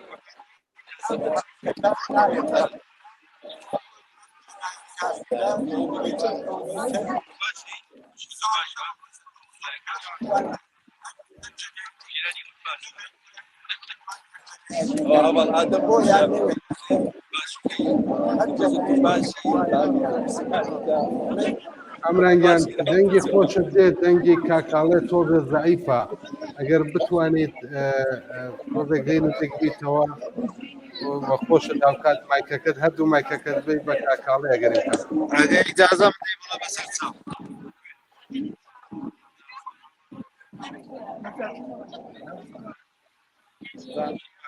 کاکاڵێکیان ببرە فەرموو ئێستا زۆر باش هەروە جارێکی تر من تەشەکرەکەم لەو خەڵکە کە هاتن بۆ حانای ئەو بانگەوازیە و کە کریا بوو لەلایەن کۆمەڵە و دەستی پێکردە و ئەو بانگەوازیە من سپاسیانەکەم تەشەکوریان لێکەم لەو خەڵکە کە بەڕاستی حرەکەتێکی شۆڕشتێرانیان ئەنجامدا و دوکان و بازاڕیان کرد و خۆیان ئەوە نەبوو کە مەسڵەن خیابانەکانە حضوریانی بوون و حتا لە بازێ شوێنگریشە جیالەوەشە لەگەڵ خەڵکا دەرگیر بوو بۆ نمونە لە دیواندەرە پێم وایە چەند کەسی زەخمی بوو چەند پلیسێکی زەخمی بووبن من هەروەها سپاسی هەشتی بەچینیانەکەم بەڕاستی زەحمەتیان کێشا مەمنونم لێتان جارێکرد هاتن بە ئەو بەندەوازیە زۆر سپاس کاکاڵێ تەبعەن ئەمڕۆ شروع دەکەی تۆ زۆربەی سەقامەکان لەسەر کلیپەکان فرانی مانگرتنەکان کە بۆمان ناتبوو خیابان فڕۆشاوە جەنگی دابووانن زۆر سپاس کە بەشداری بەرنامەکە بوو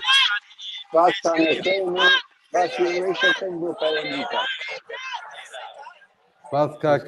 کاڵی خۆشەویست دەستی هاوڕێ کامران خۆش بێ هاوڕێ کامران کوێ لەو ناوە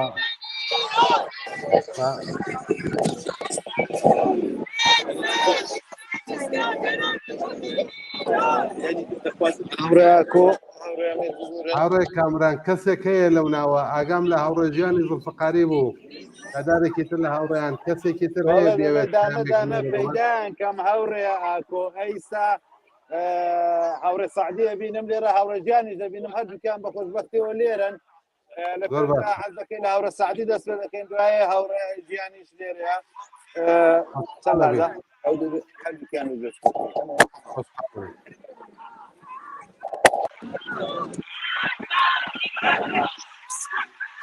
هاوڕێ سعدی سڵاو لێبێن کاتت باش سڵاو هاوڕێ عەزیز مەمنون ئەم کاتەوەش باش خۆشحاڵ بووم ببینێنێت ماندوو نەبیت خۆشتان ماندوو نەبن زۆر سپاس دەکەم هاوڕێ سعدی ئاگا لێ بوو کە خەڵکی کوردستان بە دەم بانگاوازەکەەوە هاتن پەیامت چییە بۆ خەڵکی کوردستان پەیامی من ئەوەیە کە لێرەوە سەرخۆشی لە خانەوادەی سەماکەم سەرخۆشی لە تەواو خەڵکی کوردستان و ئێران بکەم هەروەها پیرۆزبایی ئەم ڕۆژە گەورە کە لە کوردستانە جواوی تەحسن لە بەرامبەر ئەحسابەوە پیرۆزباییان لێ بکەم منیش هەر بۆ شێوە یا ئەم جەمعە یا ئەم خەڵکە هاتوون سێرن پشتیوانی لە هەر ئەو جواو دەرەوە لە جوو پشتیوانی لە خەڵکی کوردستان هاتوون سێرە و بۆ پشتیوانی لەو خەڵکان زۆر سپاس دەکەم هاوڕێ سعدییان دەستت خۆش پێ هەوا ساردە زۆر کاتت ناگرم مەشغوڵی مەمنون کاکاگوزیان زۆر سپاس ئێوە شەکەم هیوادارم ماندوو نەبن دەستی تۆ خۆش بێت ئەگە هاوڕێیەکی تر هاوڕێژیان لەو ناوەیە حەز دەکەی نەویش پایانی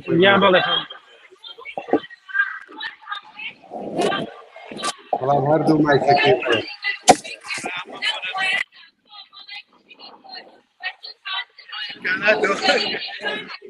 ئای ژیان سڵاو لەبێم کاتت باش هەموو کاتێکتان باش سڵاو لە ئێوەش دەرخۆشیتان یەکەم لە هەوای سارد و بارانی سوێدا بەشداری ئەم ئاکسیۆنەتان کردووە و بەدڵی گەرم و بە شور و شەوقەوە بە کۆماری ئیسلامی و ئاکسیۆنەتان وەڕێشتووە ئاگاداری وەزیەتی کوردستانی شەی مانگرتووەکە سەرکەوتوو بوو خەڵک بەدەم و هاتن هەتا ئێستاش درێژەی هەیە پەیامت چییە بۆ خەڵکی کوردستان من لێرەوە دەستخۆشی بە خەڵکی کوردستانەکەم بۆ بێ چەندمین جارەوە بە هەمیشە نیشانیان داوە کە دژی جمهوری ئیسلامی و هەماهەنگ و هاودەست هەمیشە بۆ پشتیبانیکردن لە هەموو جنبشێکی ژنان دانیشتووی و هەموو شتێکی پێشقەدەم و ڕێکەوتون زۆر سپاس دەکەم هاوڕێ ژیانی خۆشەویست پەیامەکەت گەیشت ماندوو نەبنەوە خۆشتان خۆش بێت بوێنن بۆمان ئێوەش خۆش بێت و ماندووش نەبن سپاس دەکەم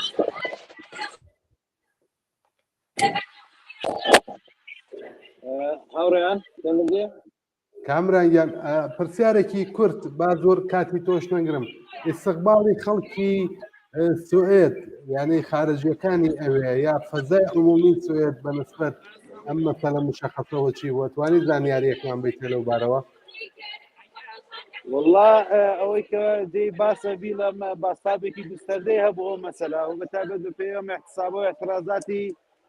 تەربەختی پێشوو کە لەو چەند ڕۆژەدا گیراوە بەرحاڵ لە هەموو گۆشە کنارێکی سوێن لە ڕسانەکان و لە زۆر شۆن دەنگی داوەتەوە ئەگەر ڤیدیۆ ئەوەڵکان بە باشی تەمەشا کردبێ ئەوەڵین بدارس خەڵکێکی یەکدار زۆر سوێدی لەسەرەوە بوون نیشان پێدا بوو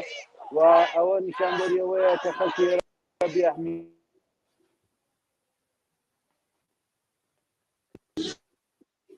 بەڵێ لە هەر حاڵ دەستت خۆش بێ کامرانگیان ئەگەر گوێ لە دەنگمە ماندوو نەبن ئێوەش بچن بەلای کاروبار و ئەرکی ئەوێتانەوە زۆر سپاس بۆی کە هەواڵەکەت ڕاستە و خۆ گواستەوە بۆ استودیۆی تەلەڤیزیۆنی کۆمەڵە و لە هەمان کاتە لەران دەستان خۆش بێ و ماندوو نەبوون سپاس بۆ زەحمەتەکانتان دەستی ئەو خۆش بێ دەستی هەموو خەڵکی کوردستان خۆش بێ دەستی هەموو مبارزێکی شۆڕژگەر لە هەر گۆشەیەکی ئەم دنیا خۆش بێ کە عەکسل ئەمەل نیشان دەدا بەم جنایەتانە من نازانم بەرنامەی ئێوە چۆنە و کاتی چۆنە دەنا خەڵکێکی یەکجار زۆر لێرە هەن و پیان خۆشەکە بەرحاڵ پیرۆزبایی لە خەڵکی کوردستان بکەن و پەیامی خۆیان بێنن وەلی حتمەن بەرنامەی ئێوە کاتی ئێمەش ئەگەر کەس لە بەردەستایە و ئێستا ئەتوانێت بە دڵنیاییەوە خۆشحاڵە بین کامرانگیان باشە زۆر باشە ئێستا من زۆر هەماهەنگ دەڕۆمە لای ڕەفیقەکان هەورە فەرشیدی غەفاریم لەلایە هەورە فەرشیدی غەفاری زەحمەت دەوانە لە جۆستەکە لە تەلەڤیزیۆنی ڕاستەوخۆ کۆمەڵە تیڤی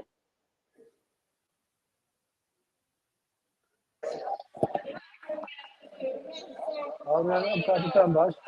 ئاک فەرشیدیان سڵاو لێ بێم کاتەک باش ماندوو نەبی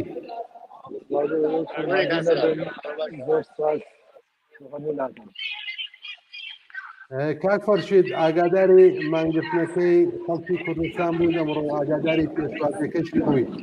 حتمەن لە مەجاڵی ترا زیاتر بچێن لەسەرەکەی بەڵام ئێستا حەز دەکەم لەو حاڵ هەوایی کە ئێستێ لەوێن و بە پشتیوانی لەو مانگرتنەدای بەیانی چییە بۆ خەڵکی کوردستان هەوا ئەزانن ئەمە لە درێژەی هەر ئەو اعتسابەیە کە لە کوردستان بوو کە لە دەرەوەی وڵات بەخشێکی زۆر لە وڵاتانی دنیا ئەم پشتیبانیە کراوە لە کەسگەرێک ئەحزاب و شەخصیەتها و تەواوی مەردنی ئازادیخوازی ئێران بە پشتیبانی لە مەردنی کوردستان و ئێران بەتایبەت کوردستانی کە لە ئەحزابی عمومی بوو ئێمە لێرە کۆبووینەتەوە بە پشتیبانی ئەو ئاعتسابە بۆ ئەوەی کە دەنگی ئاعتسابی خەڵکی کوردستان بگەینین بە خەڵکی وڵاتانی تر و لێرە بە پەیام و ڕاگەیاندن کە جمهوری ئیسلامی جنایەتکار دوای زیاتر لە 14 زوڵم و زۆر و دیکتاتوری و کوشتن و شکنجە و بێمافی بەسەر خەڵکی ئێران بەگشتی و بەتایبەت خەڵکی کوردستان بە خەڵکی وڵاتانی تر بگەینین و ئەم پەیامە بەم خەڵکی ئەم وڵاتانیشە لەو وەزیەتە تێبگەینین و داوایان لێکەین کە پشتیبانی ئەو خەڵکە بن لە ئێران و لە کوردستان دژ بە حاکمیەتی دیکتاتوری جمهوری ئیسلامی. کاک فەرشید سوالێکم لە کامرانیش کرد باتەوە جووبەوەی کە خۆت لەوێ لە ڕێکخراوەیەکی کرێکاری هەڵسوڕاویت حەزەکەم بزانم باسابی ئەم مانگرتنە باسابی کوشتنی ژینا لە ئەمە لەناو جەمع کرێکاریەکانەوە بەتایبەت لەناو ئەفکاری عمومی سوێدا چۆنە هەروە کە ئاگادارن چەند جار لە تەلەڤیزیۆنی ڕەسمی سوێد لەو مەسەلە باس کراوە و ئەخبارەکەیان بڵاو کردوێتەوە من بۆ خۆم لەو شوێنەی کە کارەکەم محلی کرێکاری بەڕاستەوخۆ معلوماتم داوە بە ئەوەی کە ئەم جریانە چۆن بووە و زۆر استقبالی لێکیاوە هەر ئیستەیش یەکێ دەچکری وە حالە دەستون کارە وەکو من خۆم یەکێ داناوە کە بتوانین لە تەرەقی اتحادیە کرێکاری سەراسەری سوێدەوە بتوانن بەیانەیەک بن بۆ محکومکردنی ئەم کارە ساتە بۆ پشتیبانیکردن لەو ئەحسابەی کە لە کوردستان ناکراوە دژ بە ئەم کارەساتی کە جمهوری ئیسلامی و ئەمە یەکەم جار نییە قەتعەن ئەگەر مبارزە نەکەین بەرامبەر بەما ئاخر جاریش نابێت بۆیە زۆر معلوماتەکە لە وڵاتی سوێد بەتایبەت لە LO وەکو ئۆرگانیزاسیۆنێک وەکو ڕێکخراوێکی سەراسەری اتحادیەهای کرێکاری لە سوێدا ئاگاداری ئەو مۆزوعانە ومن بشخصا له بشاكة بشي انترناشنال أم قسمت كدوه بايش بقادوه وزور سمفاتيان هيا برامبر بموضوعها زۆر سپاس کاک فەرشیدیان دەستەکانت خۆش بێت کاتت ناگرم ئەگەر هاوڕێیەکی تر لەویا هەبێت زۆر سپاس بۆ حتما زۆر سپاس بۆ ئێوەش ماندوو نەبن دەستا خۆش بێت پیرۆزبایی ئەم سەرکەوتوتانیشتە لێکم زۆر سپاس بە تۆ شەروە کاک فەرشید ماندوو نەبن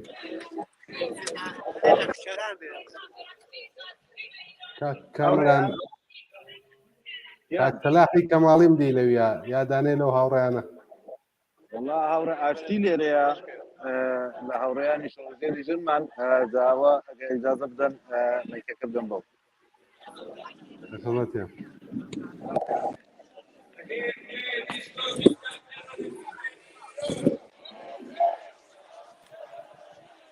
منیش بێت لە حاڵی خۆم خۆشحاڵی خۆم بەو خەڵکی کە ئێمە جەمە بوونەوە بۆ دیفاع لە هاوڕێ هیوادارم خەڵکی کوردستان هەروە یەکدوردبن ئێمەش دەست خۆشبوونین لە هەموو خەڵکی کوردستان هەر چاپاتە کوردستان بە تایبەت خەڵکی سەخت کە ئەمڕۆ هینیان کردا سپاسیان لێ یەکەم من بێت بە حاڵی خۆم پشتیوانی خۆم و سەرکەوتنی ئەوان سەرکەوتی گشتمانە ئەبێ ئەمڕۆ گشتمان وەکو یەکدوردبین سپاس لە خەڵکی کوردستان و ئەمڕۆ هینیان کرد بۆ جینان خانم زۆر سپاس سپاس هاوڕێ ئاشتی خۆشەویست سپاس و تۆش ماندوو نەبیت سپاس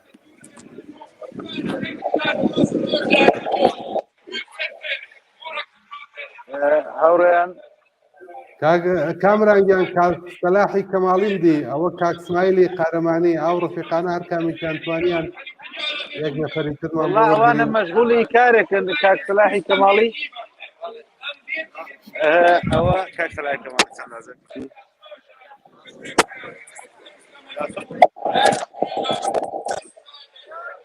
سڵاو هاوڕێیانم کاتتان باش ئەمن سڵاو ڕێز دەستەکانتان خۆش بێت ئەمێن بەش بەحاڵی خۆم هەر لێرەوە سڵاو ڕێزی خۆمە نێرم بۆ خەڵکی کوردستان کە بەڕاستی نیشانیاندا ئەمڕۆ کە خەڵکی کوردستان سەنگەری ئازادیگانە زۆر سپاس بۆ هەموو هەوڵ و تەلاشێک کە کردیان مبارزە بە تەلاشی خۆیان دیارە بە هیمەتی هەموو لایەک ئێمەش لێرە بە هەموو توانە و ئینرژی خۆمانەوە لەگەڵ خەڵکی کوردستانی ئێرانی و هیوادارین بتوانین بە هاوکاری هەموو لایەک هەروەکو چۆنم جارە خەڵکی کوردستانی ئێران بە نیشانیدا بە ئیتحاد و یەکگرتووی خۆیان ئەتوانن سەرکەون ئەمە خۆی ڕێگانیشاندەرە بۆ ئێمە کە دووبارە هەموو ئەحزاب و جەراناتێک کە خۆیان لە قەزانج و بەرژەوەندی ئەم کۆمەلگایە ئەزانن ئەمە ئەبێ ئێمە بین بە هاوکاری یەکتر هەرچی باشتر بەسەر ئەم نظامە گەندەڵی جمهوری ئیسلامی ئەزاڵ بین و لەسەر ئەم حکومە بێنی لە خوارەوە زۆر سپاس بۆ هاوڕێیانی تلویزیونی کۆمەڵا کە بەڕاستی ئەم دوسێ ڕۆژە زەحمەت و تەلاشی زۆریان کردووە هەر لە دوورەوە دەستی دانەدانیان نەگوشم چاوی هەمویان ماچەکەم و هەروەها هی هەموو ئەو گەنج و جوانانە هی هەموو ئەو ژن و پیاوە ئازادی خوازانەی لە کوردستانی ئێران ئەم ماوەیە نیشانیاندا هەروەها دەستی دانەدانیان ماچەکەم زۆر سپاس بۆ هەمووتان دەستان خۆش بێت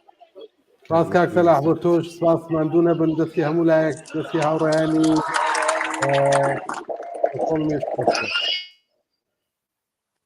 هاوڕێکۆ دەستان خۆش پێ ماندوو نەبن ئەگە ئیجازە بن لێرە من گزارشەکەم تەواو بکەم کە بەکارەکانی دیکێرە ڕابێت زۆر سپاس کامرانگیان سپاس بۆ زەحمەتەکانت ماندوو نەبن دەستان خۆش بێ و زۆر سپاس هەرگیزی کاتێک خۆش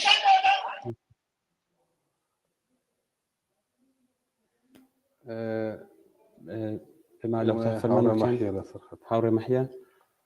هاوڕێ مەحیا ئەم کاتت باش بەڵێ دەنگت هەیە هاوڕێ مەحیا فەرموو بەڵێ ئەوە لەیرە لە شاری تۆبۆری سێت کۆمەڵێک لە هەڵسوڕاوانی کورد و هەروەها لە هەڵسوڕاوانی هێزەکە سوێدیەکان کۆبوونێتەوە بۆ پشتیوانی لە مانگرتنی گشتی لە شارەکانی کوردستان و هەروەها اعتراض بە کوشتنی ژینا ئەمینی هەروەها اعتراض بە ئەو شار و ئەو ژیانەوە ئێستا کۆماری ئیسلامی بۆ هەموو خەڵکی ئێران و کوردستانی ساز کردووە. هێشتا تعدادێک لە هەڵسوڕاوان نەهاتوون. هەڵسوڕاوانی ئێمەش لە شاری تۆبۆری بەشدارن لەم ئاکسیۆنە هەولوایە یەک دوو ڕفێقی ئێمەش قسە بکەن لێرە ئەوەختە جانادان دەنگم تا ئێستا هاتووە ئەگەر پرسیارێک بەڵێ دەنگت هەیە هاوڕە مەحیە فەرموو. هەرەوە بوو لە خزبوتم دوای شەکرێ دیسان وەسڵ بێتەوە و بێمەوە خزمەتتانەوە من فعلا ئەگەر ئەوە کافی بوێتوە پرسیارێکتان نەبێ هەر بەو شێوە کۆتایی پێبێنین. زۆر سپاس هاوڕە مەحیە حتمەن دێنەوە خزمەتت. زۆر باشە زۆر سپاس بۆیەوەش. کاک مەحیە پرسیارێک کامل لایەن یا کام لایەن و هێزە سیاسیەکان لەو ئەکسیۆنەی ئەمڕۆ سیاسیەکان ئێمەین یعنی کۆمەڵە سازمانی کوردستانی حزبی کۆمونیستی ئێران کۆمەڵی شۆڕژێر زەحمەتکێشان ئەو وەختە پژاکە لایەنی حزبی دموکراتیش تەبعەن دەعبەت بوون بەڵام وابزانم نەهاتوون تا ئێستا حزبی سوێدی حزبێکەیە بە ناوی حزبی عەداڵەتی ئیجتیماعی سوسیالیستەکان حزبی سەپی سوێد ئەو وەختە تعدادێکیش هەڵسوڕاوی سەربەخۆ کە بەرچاون بەڕاستی من نەبینم تعدادێک لە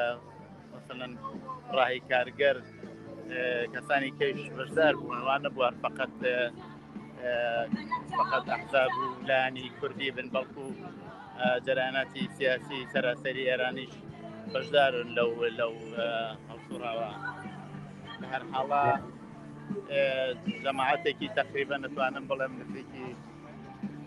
تاڵعانە 150 نەفەرێک کۆبووەتەوە هەتا بێ خەڵکێکی زیاتریش دێت و ئەو وەختە بەشدارە بێت. لە مەیدانی برۆنز پارکن بەڵێ لە مەیدانی وەسەتی شاری تۆبۆری کە مەشهورە بە برۆنز پارکن لەوێ کۆبوونێتەوە ئەوەش مەیدانی شارەکەیە کە جارێ هێشتا خەڵک لە دەرەوەن و ئاوە. زۆر باش سپاس کاک مەحیا. بەڵام ئەگەر ئیمکانی و هەر بەم شێوە دوای چەند دقەیەکی تراوە دەقەیەکی تر بەڵێ چەند دقەیەکی ڕپۆرتاژێکمان ئەوە قسەکان دەست پێەکە بەڵام بە سوێدیە دەست پێ دەکەن ئەگەر زەحمەت نەبێ هەموو ئەوانان لە پشت بسەکینن. زۆر باشە کاک مەحیا ئێمە ئەگەڕێنەوە وڵات زۆر سپاس بۆ ناردنی هەواڵەکە بۆ ناردنی راپۆرتەکە. کلیپێک ببینین ماندوو بینە دێنە وڵات کلیپێکە بینین و دێنە وڵات.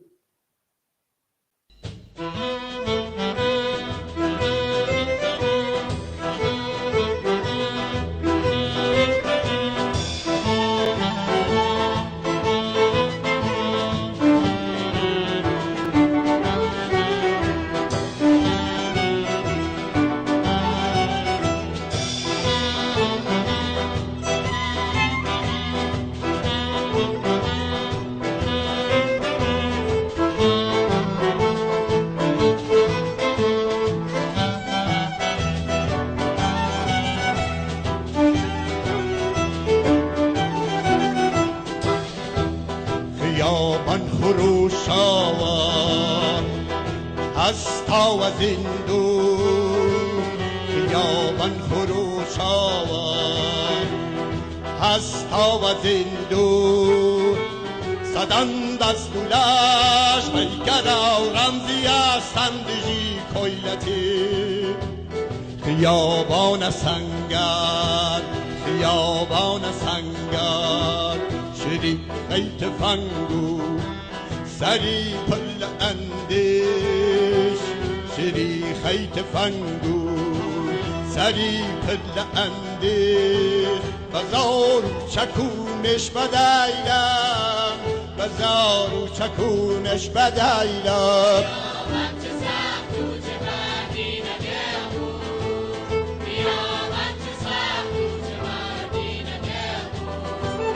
صدن پشت ماوا صدن پشت ماوا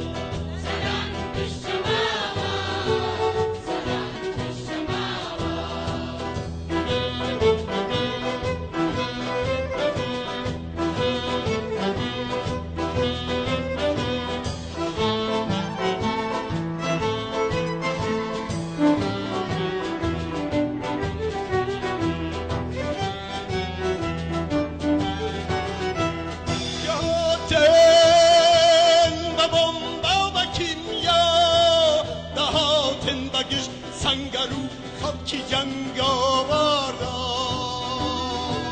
گهاتن و ماشین و پوتین دهاتن بگش سنگرو خاکی جنگ آوردا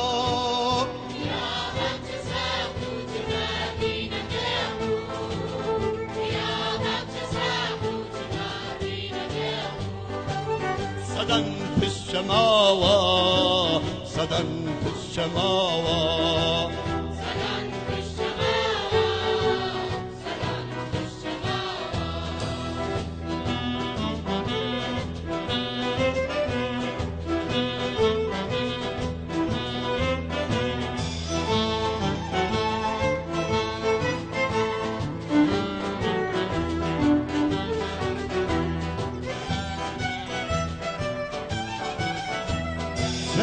درد و جان چنده هاشان و پیل بود که کترم که ایشان لپاسکا و اداره شرارات چنده ها دشک گوزن لخینا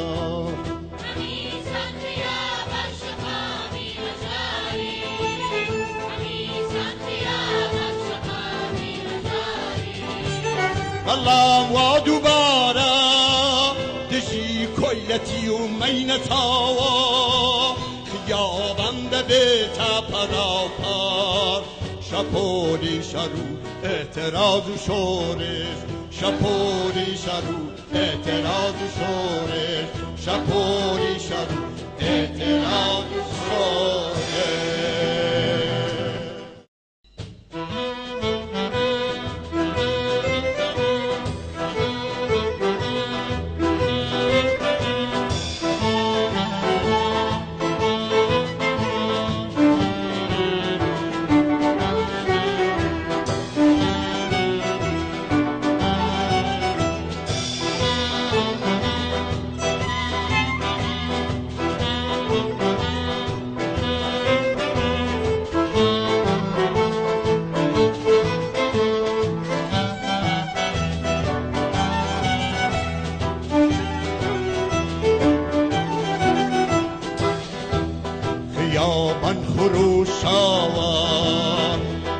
هستا و زندون خیابان خروش آوان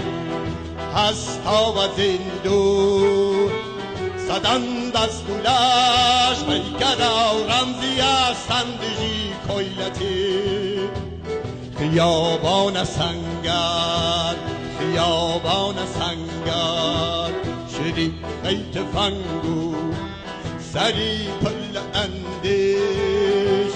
شری خیت فنگو سری پل اندیش بزار و چکونش بدایلم بزار و چکونش بدایلم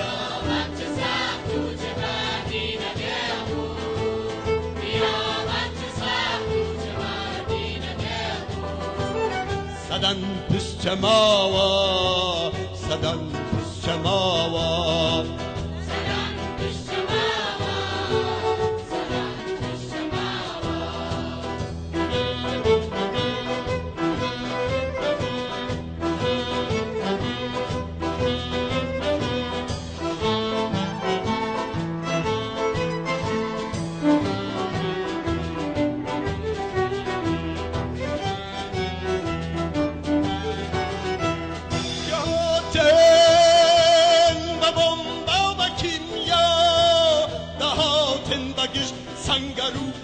خەڵکی جەنگاواردا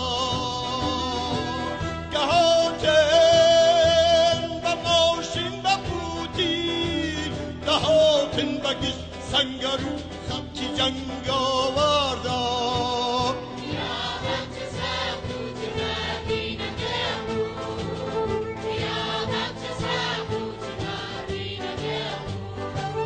سەدەن پشتماوە سەدەن پشتماوە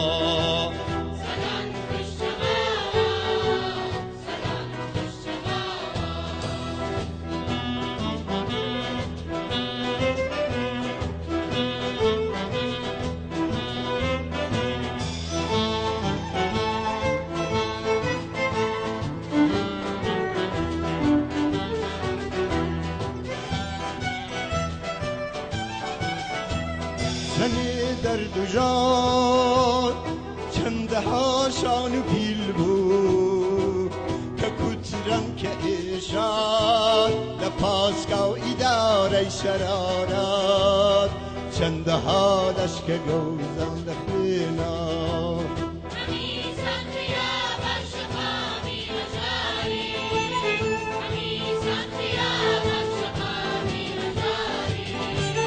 الله ودوباره دژی کلتی و مینتاوا خیابان ببیتا پراپر شپوری شرو اعتراض و شورش شپوری شرو اعتراض و شورش شپوری شرو اعتراض و شورش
Sarciałej hošu a styl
لەو ئاگرام کاسنی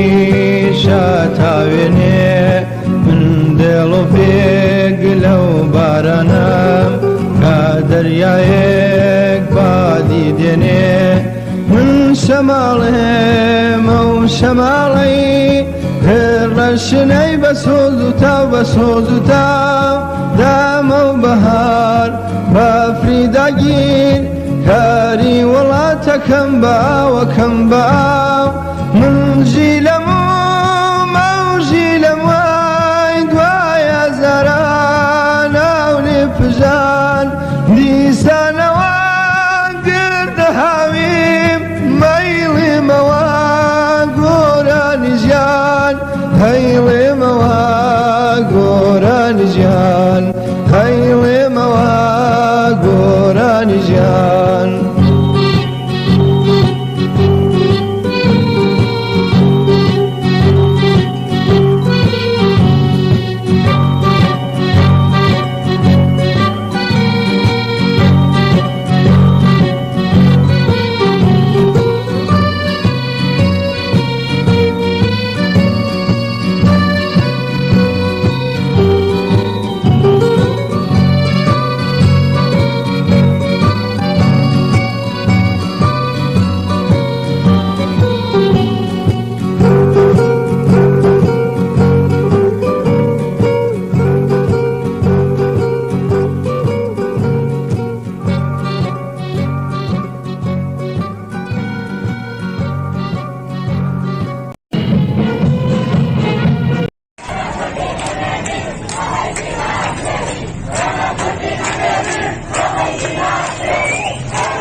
بەڵێ بینەرانی خۆشەویست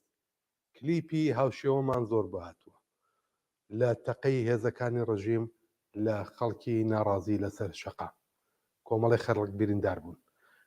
ئینتەرنێت قەتعا لە زۆربەی شارەکان ئێستا هەواڵێکمان بواتووە لە شاری سەقزەواڵێ ئینتەرنێت بە تەواوەتی قەتعا بڕێک وایفای بازە شوێنهایە کراوەیە ئینتەرنێتی سیمکارتەکان داخراون لەلایەکەوە خەڵک ڕاوەساون و لەلایەکی شەوە هێزە ئەمنیەتیەکان دەیان بریندار دراوە بە تایبەت لە خیابانی بلواری وەحدەت پۆلی هەوایی و مەیدانی 22 بەهمەن بە تەواوەتی لە کۆنتڕۆڵی خەڵکایە ئینتەرنێت زۆر زەعیفە ناتوانم تەماس بگرم ئەو حاڵ و هەوایی کە ئێستا لە شاری سەقزە ڕاستەوخۆ ڕای گوێزم بۆ ئێوە 3 نەفەر وەزعیەتی بریندارەکان حاڵیان خراپە پەیامە لە شاری سەقزەوە هیوادارم ئەو بینەرە خۆشەویستە لەسەر هێڵ بێت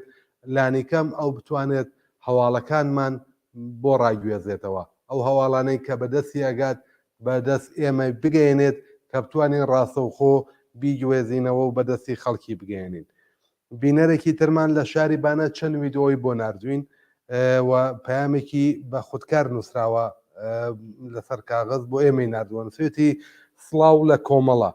بۆ بەرنامە جوانەکەتان سڵاو لە خەڵکی شۆڕژێری کوردستانی دوژمن تەزێن هەڵۆکانی بابۆس لە بانە سڵاو بۆ لاوانی خوێنگەرمی شاری بانە سڵاو بۆ لاوانی شۆڕژگێر بژی کۆمەڵە بژی ئێوە ئەگەر هاوڕیانی بەشی تەکنیک ئامادە بن دووبارە وەصلە بینەوە بە یۆتۆبۆری یەکێک لە شارەکانی سوئێد کە تایە تعدادێک لە ڕێکخراوە سیاسیەکان تعدادێک لە لایەنە سیاسیەکانی کوردستانی و ئێرانی و سوێدی پێکەوە هاوبەش ئەکسیۆنێکیان بەڕێوە بردووە. ئەم ئەکسیۆنە بۆ پشتیوانی لە مانگرتنی 28 خەرمانان بوو. قسمەتێکی کاک مەحیەی ئێرەجی هەواڵەکەی بۆ ڕایگوێزانەوە و راپۆرتێکی لەوێ بۆ ناردین. هیواداریم دووبارە قەراروا بۆ پەیوەندیمان پێوە بگرێتەوە بێتەوە سەرهێڵ و ڕاستەوخۆ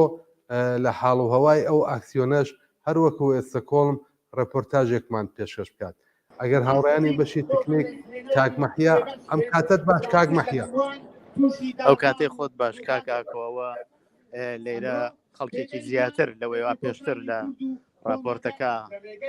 ڕامانگەیاند هاتوون خەڵکێکی ێزگار زۆر لە هاوڕێیانی خۆمان و هەروەها لە جەرایانە سیاسیەکانی کوردستان لە بەشە جۆرەجۆرەکانی کوردستان هاتوون. ئێمە بخۆمان وتارێکماندا تەوان وتارەکەمان بە سوێدیدا پێمان وایە کە بە تۆزبۆی خەڵکی ئەو خەڵکێوا لێرە کۆبووەتەوە بەشێکی لە جریانی ئەو ئیتفاقاتەی ناوخوا هەن، بەڵام خەڵکێکی سوێدیش هەم لێرۆ ڕەدەبن هەم دێن و باش بوو بە سوێدی پامەکەماندا هەم ئێمە قسەمان کردووە هەم حزبی سەپی سوێد پامێکی زۆر باشیدا کاک کریستۆفەر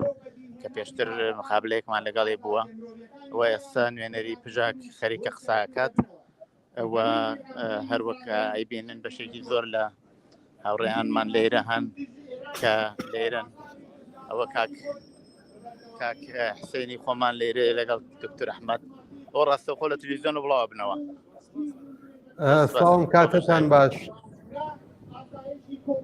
ئەوە خێرەکی گوێ دەن کە حەمەڕزا باش لە هەر حاڵە کاک مەحیا پرسیارێک لایەنی سوێدی یا ئەم ئاکسیۆنە ئەم ئاعترازاتەی ئەمڕۆی کوردستان چەندێک ڕنگدانەوەی هەبوو لە ناو کۆمەڵگای کۆتۆبۆری بەتایبەت خەڵکی بیانی خەڵکی غێرە کورد و ئێرانی چەندێک ڕنگدانەوەی هەبوو چەندێک ڕنگدانەوەی هەبوو ئەی لە مێدیاکان وەزع چۆن بوو؟ زۆر ڕێک لە تەلەڤیزیۆنی ڕسمی ئەو وڵاتەوە هەموو شتێک بڵاو بووەوە، یعنی مەسئولیەتی ڕسمی خەڵک ئاگداری هەواڵەکان هەن و ئەزانن جەریان چی و چ اتفاقی کەوتووە. بۆیە ئەلعانە من هەر ئەلعانە کە ئەیبینم بەشێکی زۆر لە لاوانی سوێدی لەم ئاکسیۆنا بەشدارن و خەریکین گوێسکە ئەدەن. هەروەتر ئەمە ئەگەر خۆتانیان بیننەوە بەشێکی زۆر لەوانە تەمان لایەنی تری شێزگا زۆر لایەنی خۆمان هەن و لایەنی سازمانە سیاسەتەکانی تریشەن. ئەم کۆبوونەوە لە چاو کۆبوونەوەکانتە زۆر گەورە و خەڵکێکی زۆر بەشداری کردووە و من پێم خۆش بوو ئەوە فقط بە خەڵکی کوردستان بڵێن کە دەنگی ئەوان لە دەرەوەیش بە هەموو خەڵکی دنیا ئەگەیاندرێ و پشتیوانی بۆ ئەوان لە هەموو شوێنێک لە هەموو شوێنێکی دنیا ئەوڕۆ لە زۆربەی شارەکانی دەوڵەتەکانی دەرەوەی ئوروپا دوێکێش لە کانادا ئەو مەراسمانە و ئاکسیۆنانە چۆتە پێشەوە. خەڵکی کوردستان تەنیانین و بەشێکی زۆر لە ڕۆژ لە شۆڕجێڕانی دەرەوە لە حیزبە چەپەکان پشتیوانیان و خۆیان بە بەشێک لەو شۆڕشازانن. کاک مەحیا کەس یا کەسانێک ئەگەر لەو ناوە بن بتوانن لە ڕێگای جەنابتەوە پەیامی خۆیان بەگوێی خەڵکی کوردستان بگەێنن ئەگەر هەبێت ئەوەی وایە ئێستا نزیکمە ئەوە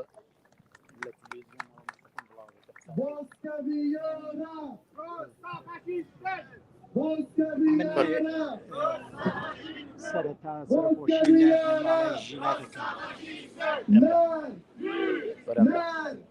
کەمە دەنگشە بەرزە کاک حاجیگیان سڵاو کاک حاجی تاوانی خۆشەویست ئەم کاتت باش سڵاو لێبێ ئیجابی زۆرە ملی محکوم دەکەن و پێم وایە ئیجابی زۆرە ملی نابێ بمێنی ئێستاش کۆماری ئیسلام لە هەڵدا سەدەکانی سێزدە و چواردەدا دەژین ئێمە لە سەدەی 21دا دەژین لەسەر کارێکی تۆزەوونی وەکو حیجابی زۆرە ملی کەسان ڕۆژانە کەسان دەکیژێن لە ئاخریشدا ژیلا ئەمنی و ئەو حرەکەتە مەحکوم دەکەین و پێشم جاری ئیسلامی نابێت زۆر سپاس کاک حاجی تاوانی بوو یەکێک لە کادرا لە مێژینەکانی کۆمەڵەکە بەشداری ئەو ئاکسیۆنەیە تەمان زۆرێک لە هاوڕێیانی خۆشمان هەن کە من بەداخەوە مەگەر لینکەکە بدەم بە یەکێکیکە لە هاوڕێیانم تەلێفۆنەکەم وا دیارە خەریکە باتریەکەی تەواو بێت بەڵام زۆر سپاس بۆیەوە کە یارمەتیتان دەین زۆر سپاس کاک مەحیە بەرنامەکەمان درێژەی هەیە ئەگەر توانیت مەجالی تراجارێکی وەصل بیتەوە جێبەجێیەکەم باشە زۆر سپاس دەکەم مەمنونم کاک بەڵێ بەڕێزێک پەیامی بۆ ناردوین سێتی سڵاوتان لێ بێت ماندوونە بەن دەستخۆشیتان لێ یەکەم بۆ بەرنامە جوانەکەتان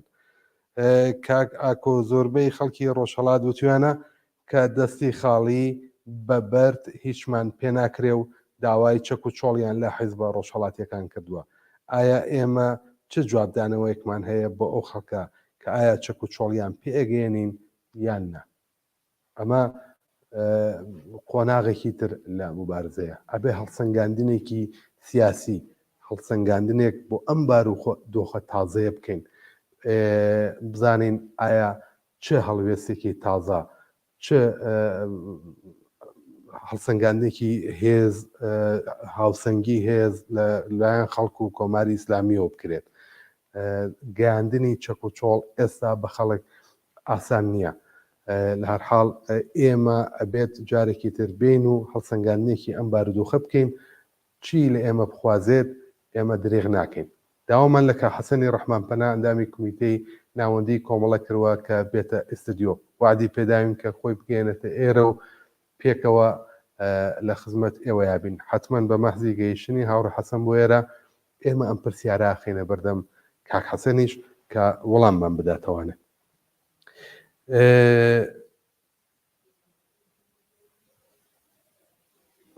بەڕێزێکی تر پەیامی بۆ ئێمە ناردووە نسبەتی سەقز میلیتاریزەیە تەقە لە خەڵگەکرێت زۆر بەداخەوە ناتوانین هەواڵەکان وە خۆی ڕاگوێزین ناتوانین ویدئۆ وێنەتان بۆ بنێرین ئینتەرنێت زەعیفە یا قەتعا کۆماری ئیسلامی هێزێکی ئێژگار زۆر و زەبەلەحی خسوەتە ناو شەقامەکان و ڕوبەڕووی خەڵک ببنەوانێ ئەم هێزە وێ دەچێت کە لە شارەکانی تریشەوە هاتبێتن هێزێکی زۆری لێباس شەخصی لە ناو کوچە و کۆڵانەکانە بە متۆر و بە ماشینهای شەخصی ئەگەڕێن زۆربیان خەڵک هانەدەن کە بچەنە ناو ماڵەکانی خۆیان و هەڕەشیان لەکەن لە ناو خۆپیشاندانە وا دیارە کە تیعدادێک لە کاربەدەستانی خودی ڕژیم لە نەهادە ئەمنیەتی و ئیتلاعاتیەکان بەشدار بن شرکەتیان کردبێت لێوە خەریکن بە ویدئۆ و بە فیلم شناسایی خەڵکەکرێت داوا لە خەڵکەکەین کە ئەگەریش بەشداری خۆپیشاندانەکانەکەن لەسەر شەقامە حزوریانەیە ناوچاویان داپۆشن خۆیان پوشی دەکەن کە دوایی شناسایی نەبن ئەمە بەڕێزێک لە سەقزە و ناروێتی هەر بەڕێزێکی تر لە سەقزە و نووسێتی ئێمە هیچ سیلاحێکمان بەدەستەوە نییە ئەکرێت کۆکتۆل مۆلۆتۆف یا هەر شتێکی تر کە پێشتر لە شۆڕشەکانە بەکار هاتووە بەکاری بێنن ئەمەش نەزەری بینەرێکی تری بەرنامەی تەلەڤیزیۆنی ئێمەیە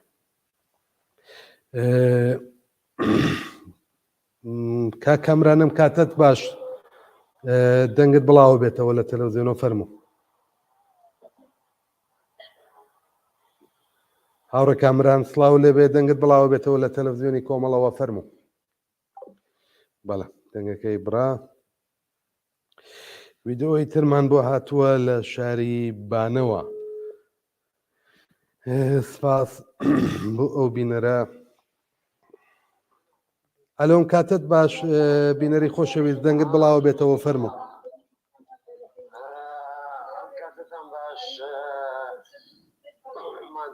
دەستان خۆش بێ بۆ کار و فعالیت و شارەکەەکانی ئەمڕۆتان ئەمڕۆ لە شاری گرتۆپۆلی جاری کۆمەڵێکە بەکراوە سیاسەکان و خەڵکی ئازادیخواست بووینەتەوە بە مەبەستی هاوکاری و پشتیوانی حمایەتی لە خەڵکی معتەرزدا ئێران بەگشتی بەتایبەت لە کوردستان و ئەم مەبەستە کۆمەڵە ڕێکخراوی کوردستانی ئێران بە بەشداری چالاکانە حضوریان بردم ئاکسیۆنای اعتراضی و خۆشبەختانە خەڵکێکی زۆر پێشوازی لێ کردووە و بە دروشمی بەرابەری خوازانە و عەداڵەت خوازانە توانیان لە خۆیان بچەنە پاڵپەیی خەڵکی معتەرزی ئێران و هیوادارم حرەکەتانە بە شێوەیەکی بەرچاو پەرە بسێنێت و تا کۆتایی بە حکوومەتی تەمەنی حکوومەتی پۆلیسی ئێران پێهێنێت. لێرە کۆمەڵێن لە حیزبەکان کە بەشدارن حیزبەکانی کوردستانی ڕۆژهەڵات ئەوەی کە پێکەوە تەواو پێکردووە و فەراقانێکیان داوە بۆ پشتیوانی لە ئاکسیۆن و اعتراضاتەکانی ناوخۆ بۆ بەشێک لە ڕێکخراوە چەپەکانیش و هەندێک لە ئەنجومەنهای مردمی لێرە بەشدار بوون و دانی شعار و وتار لێرە حمایەتی خۆیان لە خەڵکی ئێران دەربڕیوە و هیوادارم بتوانێ ئەو اعتراضاتانە بە شێوەیەکی مەبەستدار ئەوەی کە بتوانێ خەڵک ڕێکخراوتر جەم و جۆرتر و بە حماسەتێکی باشترەوە بتوانن نەقش و کاریگەریەکانی بۆ ئیدامەکاری لە داهاتووە بێنێت و حاڵیەوەی دەستان خۆشی و ماندوو نەبن. تەنیا شتێکانێ بڵێم خۆشبەختانە لەم شەرایطەیە وە بۆ ئەو اعتراضاتانە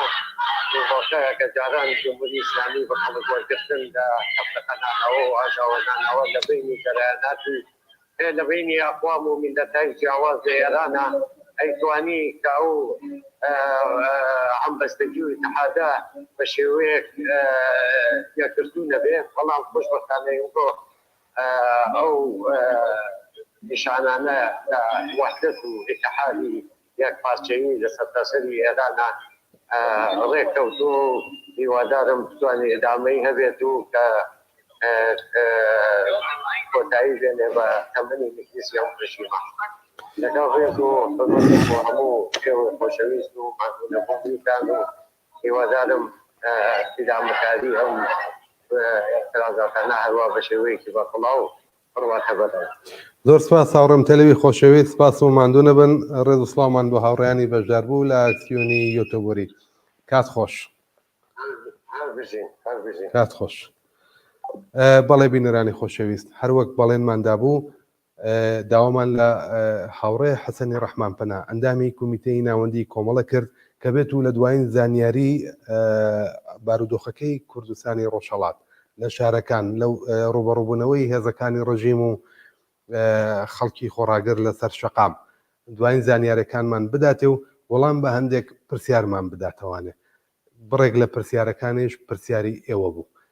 کلیپێک ببینن دێنەوە بەلاتە.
ناوەینێک بەڕێوی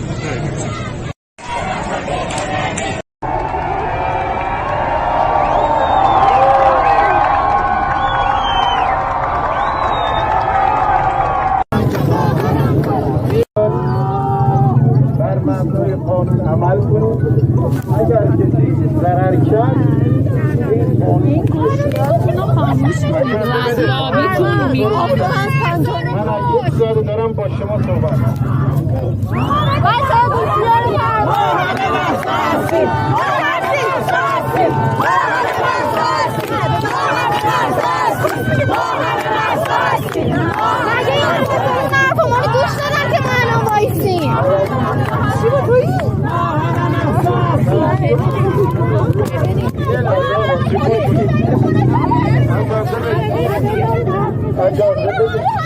اجازه بده دخترم اجازه بده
بەڵێ بینەرانی خۆشەویست هەر وەکو لە هەواڵەکان هاتبوو لە کلیپەکان دیار بوو وە خۆشتان ئاماژەتان لە هەواڵێرەکان ئێمە ئاماژەمان پێدا خۆشان حتمەن بیستانە تێک هەڵچوون لە نێوان خەڵک و هێزە ئەمنیەکان لە هەندێک لە شارەکانی کوردستان بڕێک بەتایبەت لە تارانیش ڕووی داوە ویدۆکان بڕێکی گەیشتون بەدەستێمە بە پێی وەزعیەتی ئینتەرنێت و ئەو فەزا تایبەتەی کە لە ئێرتباطات لەگەڵ دەرەوە هەیە و کۆماری ئیسلامی بە قەتەی ئینتەرنێت و یا بەزێتکردنی ئینتەرنێت هەواڵەکان تۆزێک بە زەعیفی ئەگاتە دەرەوە و ئەگات بەدەستێن بشن بەڵام ئێمە وازماندا داوا لە هاوڕە حەسەنی ڕەحمەتنا ئەنجامی کۆمیتەی ناوەندی کۆمەڵە بکەین کە بێت و دوایین زانیاری هەم ئێمە و هەم ئێوەشی لێ ئاگادار بکاتەوە و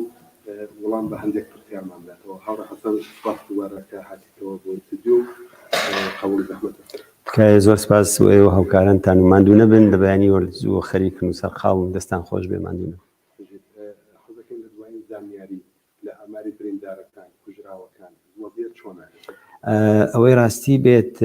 مانگرتنەکە سەرەتا ئەوە بڵم کە مانگرتنێکی زۆر زۆر سەرکەوتوو بوو مانگرتنێک بوو کە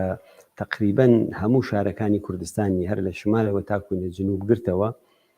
و لە بڕێ شوێن دەتوانم بڵێم 100% بووە وەک شارەکانی سەقز وەک سنە وەک مەریوان و چەندین شاری دیکە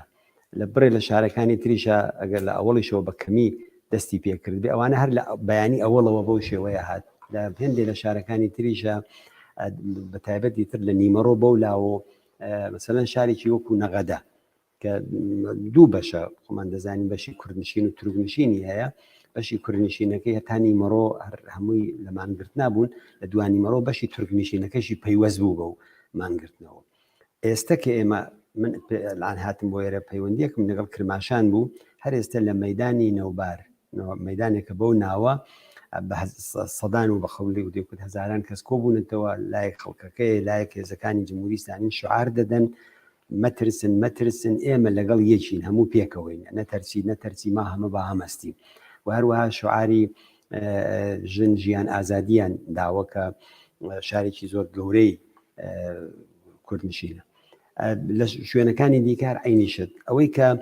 شتی تازە بێت هاتبێتە پێشەوە ئەوەیە کە جمهوری ئیسلامی کە دەیزانی ئەو مانگرتنە بە سەرکەوتن دەگات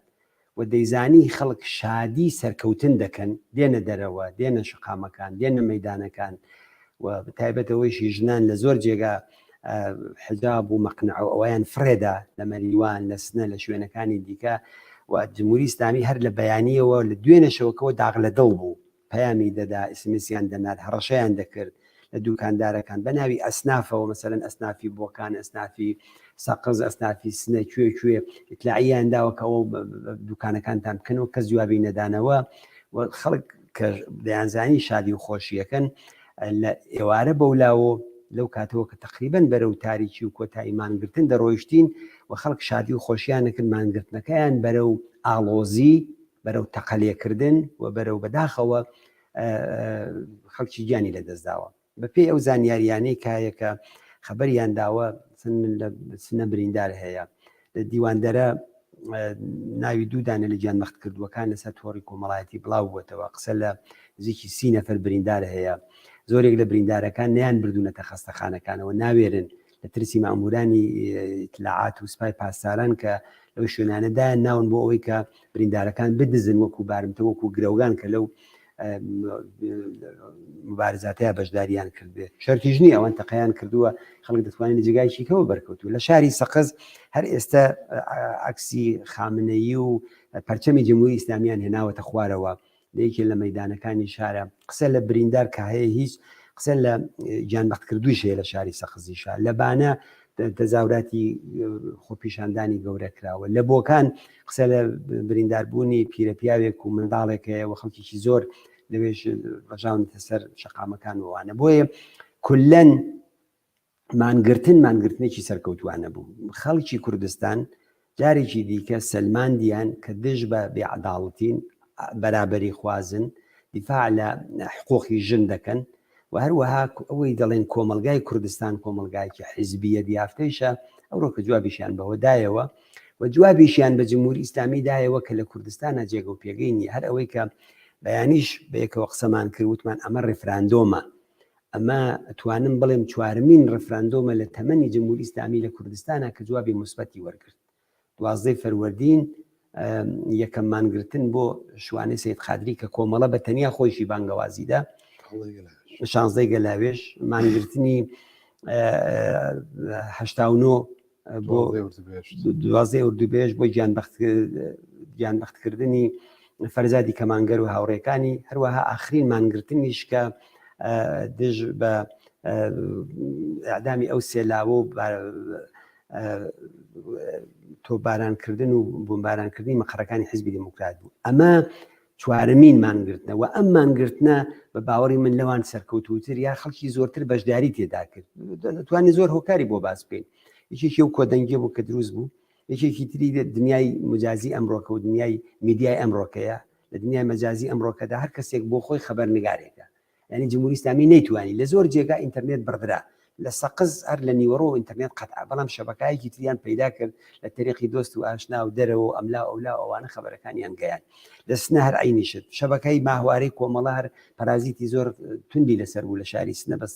عکسەکانیان بۆ دەناردین بەریان دەگرت بەوانە بۆی بەو لە حازە و ئیتلاع ڕەسانیی وەسیع کرا و ئەم ئیتلاع ڕەسانیە تەئسیری دانا لەسەر ئەفکاری عمومی تەنانەت دنیا سایتە فارسی زمانەکان لەو شەبەکانە لەو ئیتلاع ڕەسانیە فەردیانە کار کەس بۆ خۆی خەبەرنگارە خەبەریان وەردەگرت BBC ئێران ئینتەرناشنال مەنوتۆ کوێ هەموو ئەوان لە کاناڵەکانی تریش ئەو تەلەڤیزیۆنە کوردیەکانیش ئەوانیان وەردەکرد خاڵێکی تری گرنگ بە باوەڕی من ئەوە بوو کە ئەم سەفەرە لە دەرەوەی کوردستانیش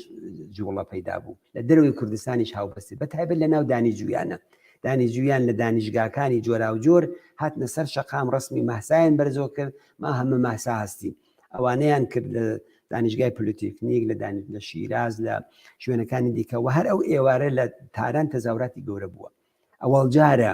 بەو شکڵە بەو شێوەیە ئاوا هەمبەستە بە پشتیوانی لە خەبات و مانگرتنی خەڵکی کوردستان هاتوو لە گەرچساران مانگرتن کراوە و ڕسمەکانیمان بڵاو کردەوە عکسەکانی و ویدۆکانیان نار بڵاومان کردەوە بێزگە لەمانە لە دەرەوەی وڵاتیش لە چەندین شار لە ئاڵمان لە سوئێد لە دوو شاری گەورەی وەکو ستۆکۆڵم و یوتۆبۆری لە کانەدا لە شوێنەکانی دیکە هاوڕیانی ئێمە بە هاوکاری لەگەڵ ژمارەیەک لە حیزب و لایەنە سیاسیەکانی دیکە بەیەکەوە ئەترازیان کردووە کۆبوونەتەوە خەڵکیی زۆر بەشداری کردووە هەرەوە خۆتان لەگەڵ چەندانە لەو هاوڕیانە مساحبەتان کردووە ئەوە دەرەوەی وڵاتیش جیالەوە لە ڕۆژنامەهای من لە چەندانە هاوڕێکە لە دەرەوەن لێم پرسیینە زۆرێک لە ڕۆژنامەهای معتەبەری ئینگلیسی زمان و کاناڵهای دیکەی غێری فارس و کورد و ئەوانە و کاناڵهای عەرەبی و ئینگلیسی ئەوانەدا ئەو خەبات و ناڕەزایەتیانە دەنگدانەوەی بووە یعنی سەرکەوتنی ئەم ئێعتسابە عمومیە و ئەو پشتیوانیە کە لە ناوخۆی ئێرانیشە بەتایبەت دانیشگاکان لیان کردووە و ئەو دەنگدانەوەیشی کە لە دەرەوەی وڵات بوویەتی دەتوانم بڵێم هیچ لە لاپەڕە هەرە درەوشاوەکانی بزوتنەوەی شۆڕەژگێڕانی خەڵکی کوردستانە کە بە مێژووی ئەم خەبات و بەرخۆدانی خەڵکی کوردستان زیاد کاک حەسەن چەند پرسیار لەلایەن بینەرەکانمانەوەات یەکەم ئەوەی کە با پرسیارە بکەم گوایە ناوەندی هاوکاری هێزە سیاسەکان ئێمە لە تەوافقێکا قرارەوە بوو ئەمڕۆ بەس تەنیا مانگرتن ببێت بەڵام گوایە بۆ خۆیان سەربەخۆ ئێستا لایەنێکیان یا دوانیان نازانم بەڵام خۆیان بە خەڵکیانوتووە لە سەعات 6 ئێوارەوە بێنە سەر شەقام ئەمە تا چەند بەرخوردێکی ئوسولی بوو بەم مانگرتنیان بوو من پێما بێ خودی وتەبێژی ناوەند و ئەو کەسانێکی تریش کە لەو ناوەندە قسەیان کرد جۆرێک قسەیان کرد کە ئەم مانگرتنە ئەوان بە تەنیا فەراخانیاندا و ئەمە ڕاست نییە لە ئەم مانگرتنە بە هاوکاری ئێمە و ئەوان و هەمکات لەگەڵ ئەوەی کە ئێمە لەگەڵ ئەوان قسەمان دەکرد لەگەڵ چەندین حیزب و لایەنی دیکە ئێمە لە تەماسا بووین ئەوانیش بە پەیوەندی هەیە کە بۆ خۆیان بوویانە لە تەماسا بوون بنابەرین ئەوان نەبوون کە فەراخانیان دابێت و مەسەلەن ئێمە یا حیزبی کۆمۆنیستی کرێکاری یان پژاک و کۆدار یان ریشەتی دیموکراتەکان یا چەندین لایەنی دیکە پشتیوانیان لە فەرمان و بڕیاری ئەوان دابێ ئەوە وانە ئەمە مشتەرەکەن بەیەکەوە کراوە تەنانەت لەسەر ڕۆژەکەیشی بەحث بوو لە بینمانە لایەنێکی سەرەکی لەوان پێشنهادی ئەو ڕۆژی یەکشەمە بیکەیت پێوتمانێستا کوونی ئەوە کاتیمان دەبێت مەجالمان بەدەستەوە بێ کاتمان بەدەستەوە بێ کە بتوانین ئەو کاتە لەگەڵ ناوە پەیوەندی بکەین زانی هەڵسوڕاوان تێکۆشەرانی بواری ئەو خەباتەیە کە ساڵها ئەزمونیان هەیە چەندین سەرکەوتنی تریان تۆمەت بەڵەنجی ئەوان ڕۆژی دووشەمە تەوافقرا لەسەر ئەوەی کە ڕۆژی دووشەمە بەیەکۆکەین بە ئەوان تقریباً ئیتلاعیەکانیشمان بەیەکواتە دەرەوە بەڵام دەمانزانی خۆ مەزمونی یەک ئیتلاعیە ناتوانین بدەین بە دەلیلی جیاوازی هەیەک لە تەنانەت لە نووسینە بەڵام تەوافقمان کرد هەردوو لامان کە ئەم هەرکەس ڕاگەاندنی خۆی بدا لەگەڵ حسابی دیکە و لایەنەکانی دیکە قسەمان کە هەرکەس ڕاگەاندنی خۆی بدا لابەرین ئەوەی کە ئەوان لەم لاولات دەیڵێن و کە ئەوان ئەو مانگرتنیان کردووە و یا تەنیا لایەنی قانونی لە کوردستانی ئێرانە کەسیشان گوایە لە تەلەڤیزیۆنە فارسیەکانەوە تویانە ئەمە غیرە واقعیە ئەمە لە واقعدا دەبوو بێڵن ئەوە بەرژەوەندی تەشکیلاتی فەرز نەکەن بەسەر بەرزەوەندی بزوتنەوەیکی ئاوادا کە بە ملیۆنان خەڵک خەریکە فیداکاری بۆ تەکا خەڵک خەریکە خوێنی بۆ دەدا جارێکانە کەسێک بێت خەریکی مەسەلەن گێرمە و کێشمە کێشی حزبی بێ لەم ناوەدا بزانێت چەندێک قازانج بە حیزبەکەی ئەو دەگاتووانە بۆ ئێمە ئەو لەوێت بزوتنەوەکەیە ئەو لەوێت خەباتەکەیە ئەو لەوێت یەکگرتوویەکەیە ئەو لەوێت دوا ڕۆژە ئەو لەوێت ئەوەیە کە جوانەکانمان بە بەرتیری جەلادان و جناتکارانی جمهوری ئیسلامی نەکەون ئەوە تاوجێگایی بە ئەو بەشەی دەگەڕێتەوە ئەوەیشی کە ئەوان ئەو بڕیارێکیان فەراخانێکی وایان داوە ئێمە لەو فەراخانەی ئەواندا بەشدار نەبووین ئەم مانگرتنە وتیشمان ئێمە ڕاگەاندنیشمان داوە دوای ئەوە داخوازەکانی هەیە دوای ئەوە ئەشکالی تری مبارزە هەیە بەڵام ئەو نییە کە فەراخانەی ئەوان نییە کە بە هۆکار بوو ئەو کوشتاری کە جمهوری ئیسلامی خەریکە دەیکا بەڵکو ئەوە جمهوری ئیسلامیە مقەسرە تاوانباری ئەسلی لەوە جمهوری ئیسلامی ئەو خەڵکەی کە ئارەزوەکانیان ئاواتەکانیان خواستەکانیان لەلایەن جمهوری ئیسلامیەوە سەرکوت کراوە لە هەموو ئیمکانێک کە وەرەگرن بۆەوەی دەنگی ناڕەزایەتیان دەربڕن بێنە سەر شەقام اعتراز بکەن بۆیە ئەو اعترازی دوانی مەڕۆیە لە ڕاستیدا اعتراز بوو بە جمهوری ئیسلامی هاوکات لەگەڵ ئەوەی کە خۆپیشاندانی شادی بوو خەڵک لە شوێنەکان هاتوون شادی بکەن خۆشی بکەن بەڵام جمهوری ئیسلامی لە بڕێ جێگا قسە لەسەر ئەوەیە کە بە تیربار و بە دۆشکا و بە قەناسیان داناوە لە شوێنەکانە بەوانە تەقیان نەخەڵک کردووە بنابەرین مقەسری ئەسلی تاوانباری ئەسلی لەو خوێنانەی کە دەڕژێ و ڕژاوە بەداخەوە جمهوری ئیسلامیە جمهوری ئیسلامی چاوی بەو یەکگرتوویە چاوی بەو خەباتە هاوبەشە چاوی بەو سەرکەوتنە هەڵنایە بۆیە ئەو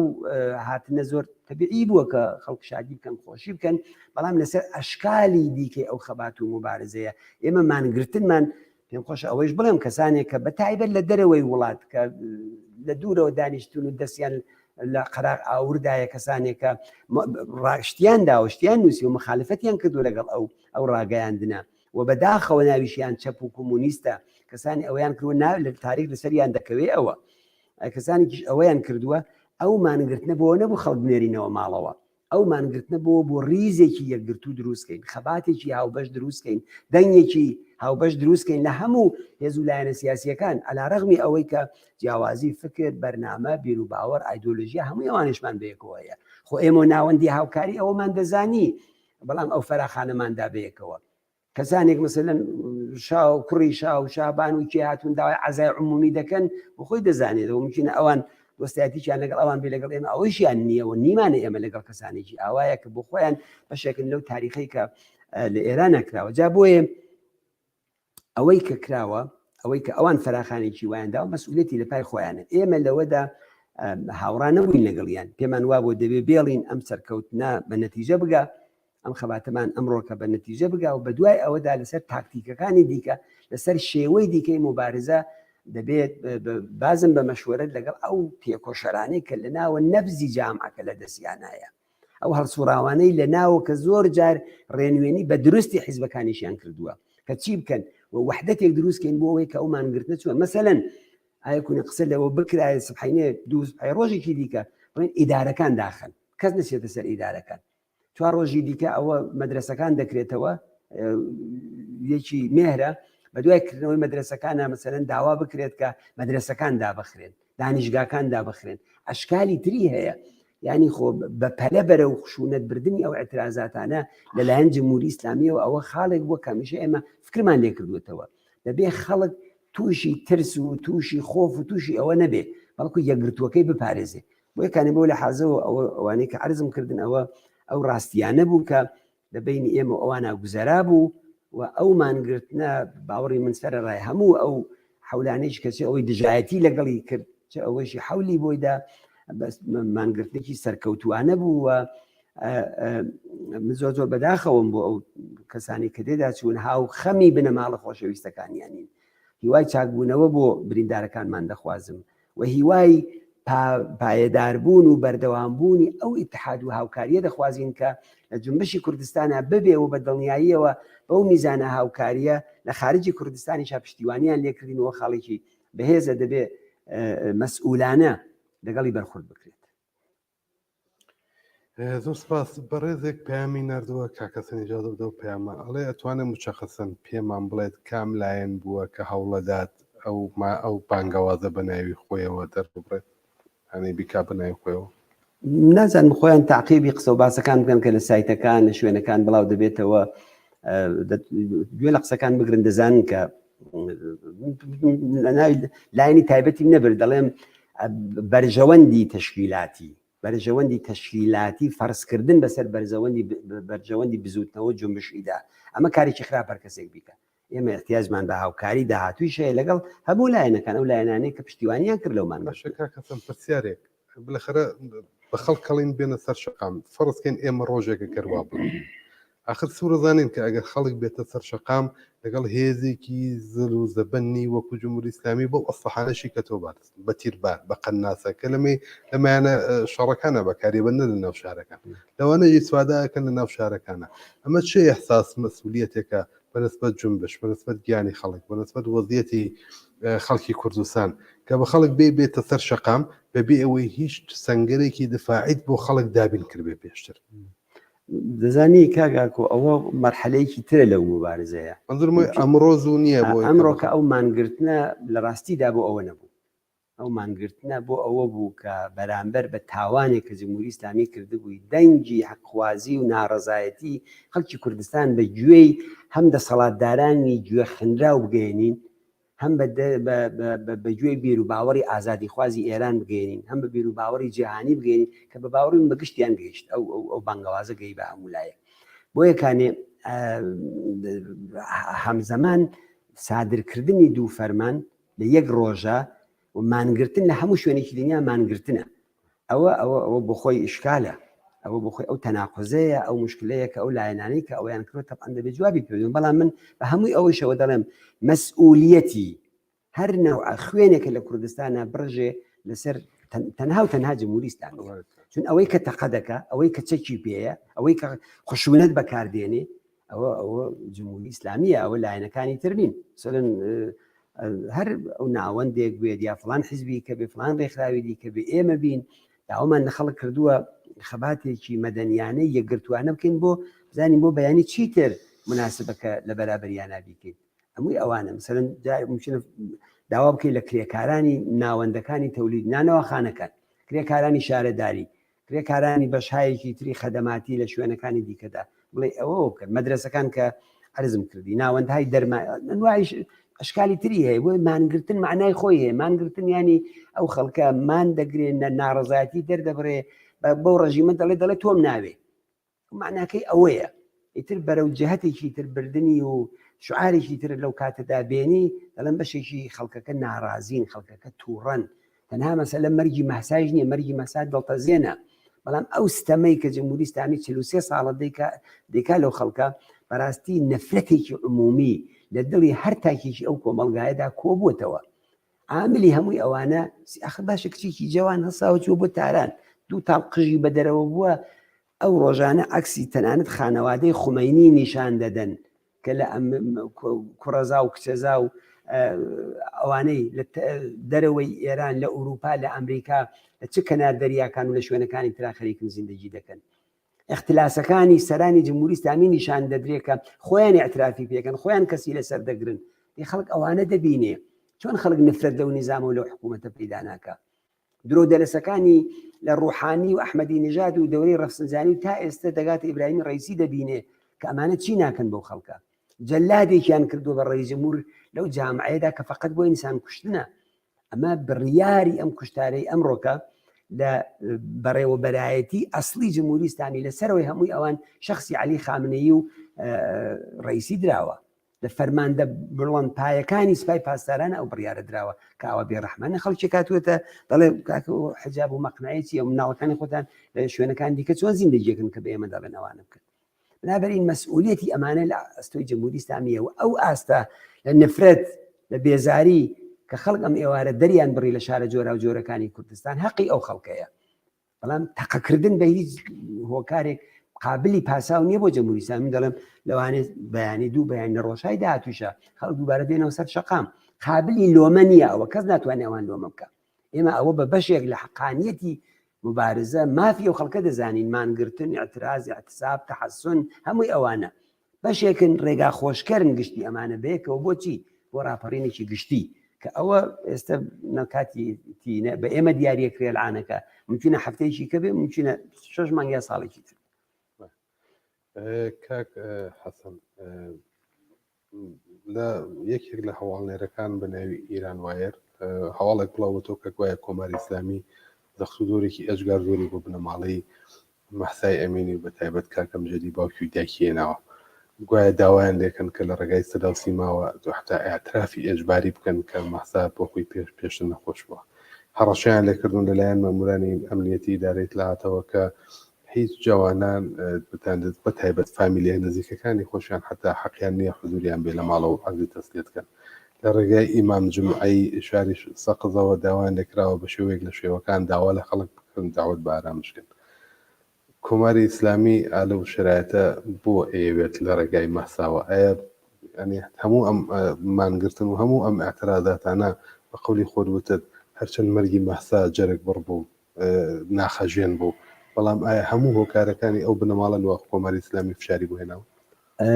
کاک ئاکۆ ئەگەر لە بیرمان بێ ئەوەی کە پێیان کوت بەهاری عەرەبی بە مەرجی جوانێکی دەستفرۆشی تونسی چەخماقەکەی لێدرا دوای ماوەیەک دیکتاتۆری تونس هەڵات کۆشکەکەی تێک ڕووخا و خەڵک دەسەڵات کەوتە دەستی میسری بە شوێنە هات لیبی بە شوێنە هات یەمەنی بە شوێنە هات سووریەی لێکەوتەوە یانەوەی کە ناویان نابەهاری عەرەبی کە بەداخەوە زۆر زمستانێکی خراپی لێ قەومە و ڕەوتای ئیسلامی بەڵام وشیارێکی بە یەک معناتوان بڵند دروست کرد ینی مەرجی یەک جوان چەندین وڵاتی بەسەر یەکا هەژان ئێستا مەرجی مەحسا ئەو چەخماخەیە کە لێ دراوە و جەمهوری ئیسلامی وەحشەتی لەوە هەیە ئەو تەجروبە تێکرار بێتەوە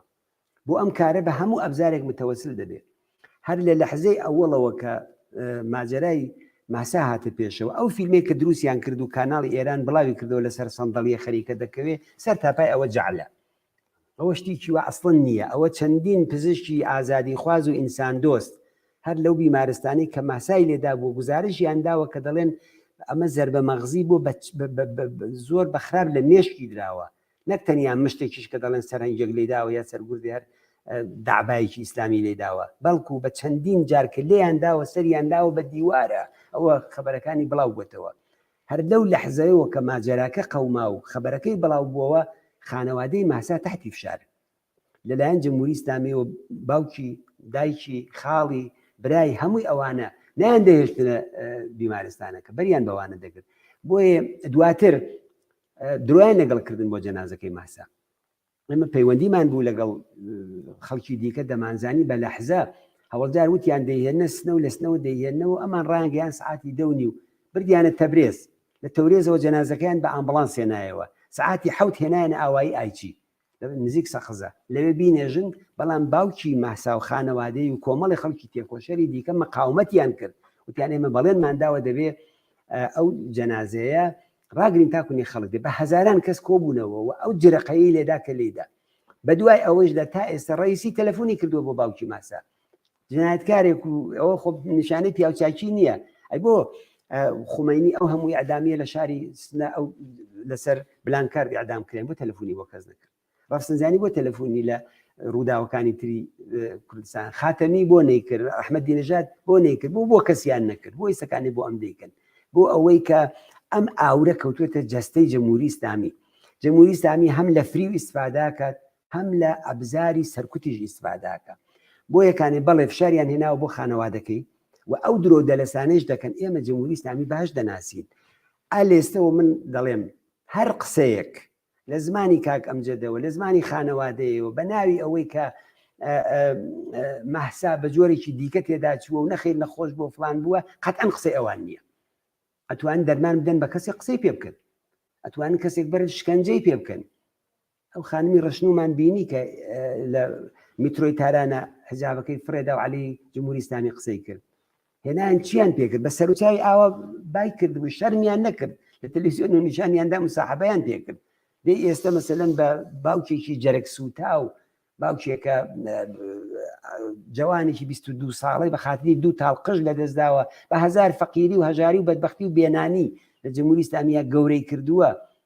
ئەو باوکە دەبێت چی وەزعەتێکی ڕۆحی بێسان خۆی بنێتە جێگایەوە و خۆی بنێتە جێگای ئەو دایک و باوکانەی کە جگەرگۆشەکانیان تێدا چوون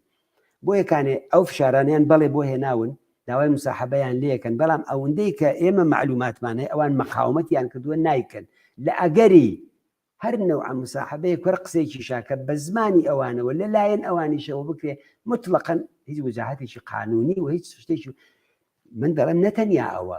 بە سەدان زیندانی سیاسیان بردە شکنجەکانی جمهوری ئیسلامیەوە عەزیەتیان کردن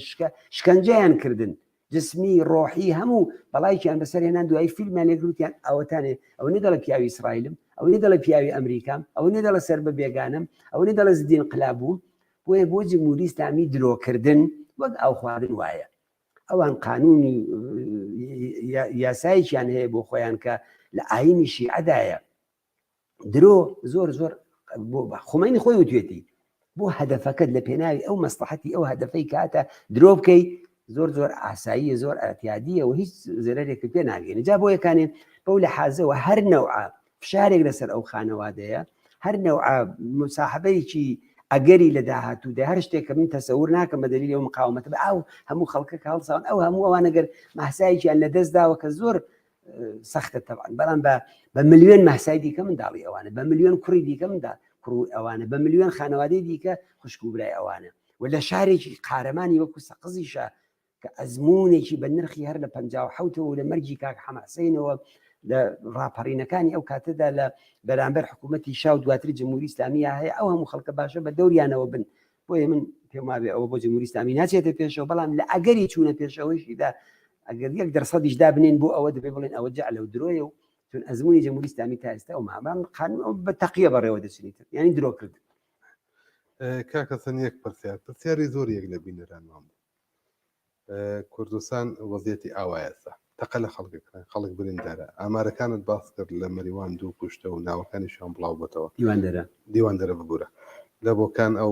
ئەوانەی کە ئێستا لە هەواڵەکان هاتووە خۆشت باس لێ کرد. تعدادێک تەلەفۆنیان بۆ کردین پەیامیان نات وتیان هەڵوێستی کۆمەڵە لەم شەرایەتەیە چییە؟ حیزبە سیاسیەکان بەگشتی و بەتایبەت کۆمەڵە ئایا مسلح بوون و دەستپێکردنی مبارزەیەکی ئاوا لە ناو شار منطقیە ینی ئێستا جەماوەر چەکدار کرێت؟ کاک ئاکۆ ئێمە هەر لە ئەوەڵیشەوە وتومانەکە جنبشی کوردستان بە تاقکەوتنەوەی و ئەرکی جنبشی سەرتاسەری خستنە سەر جنبشی کوردستان هەڵەیە. ڕۆژی ئەوەڵ کە ئێمە مبارزەی مسلحانەمان دەست پێ کردووە جمهوری ئیسلامی شەق و شەڕ بوو، جمهوری ئیسلامی سوباتی پەیدا نەکردبوو. سەنگەرەکانی تری کە پێمان دەکوت سەنگەرهای تری قیامی خەڵکی ئێرانی ئێستا تەسخیر نەکرد، ئێستا بەدەستی ئەوە نەبوو بۆ یەکانی ئێمە توانیمان ئەو مقاومەتە بکەین. بەڵام بە دوای ئەوەدا خۆمە ئەزمۆنی خەباتی چەکداریمان هەیە، شەڕی شار، شەڕی دەرەوە، شەڕی جبهەیی، شەڕی منتەقە، هەمووی ئەوانەمان هەیە. بە دوای ئەوەدا ئێمە پاشەکشێمان کرد و پاشەکشێمان پێکراوە لە بواری نظامیەوە، بەڵام لە باری سیاسی و ئەمڕۆکە نیشانی دا کە جنبشی کوردستان هەر زیندووە. بۆیە خەباتی چەکداری یا دەستبردن بۆ چەک یا شەڕی شاری تایبەتمەندیای خۆی هەیە. تەوسیەی ئێمە ئێستا بە جوانان و بە خەڵکی کوردستان ئەوە نییە لەو شرایەتەدا دەست بەرن بۆ چەک خەباتی چەکداری دەست پێ بکەن. ڕاپەڕین شرایەتی خۆی هەیە، تایبەتمەندیەکانی خۆی هەیە، ئامرازی خۆی هەیە، تەشکیلاتی دەوێ، ئینزباتی دەوێ، نەزمی دەوێ، شوێنێکی فەرماندەیی دەوێ. هەر جوانێکی پڕشووری کە ئەمڕۆ کە تفەنگێکی گر بەدەستیەوە دەبێت بیر لەوە بکاتەوە سبحینە خشابەکەی خاڵی بۆ لەکوێ پڕی دەکاتەوە. کاتی خۆی هێزی پێشمەرگە کۆمەڵە 24 ڕۆژ لە شاری سنیان مقاومەتی کرد، 12 ڕۆژ لە شاری سەقزا مقاومەتمان کرد، لە شوێنەکانی دیکە مقاومەت کرا. بەڵام ئەوانە فەرماندەیی بوو، ڕاهبەری بوو، پشتی جبهەی بوو، هێزی بوو، بریندارەکانمان دەگواستەوە، نەدەکەوتە دەست قاتڵەکانی جمهوری ئیسلامی ئەوانە. بۆیە ئێستا ئەو ئەرکە لە سەرشانی خەڵکی کوردستان زووە،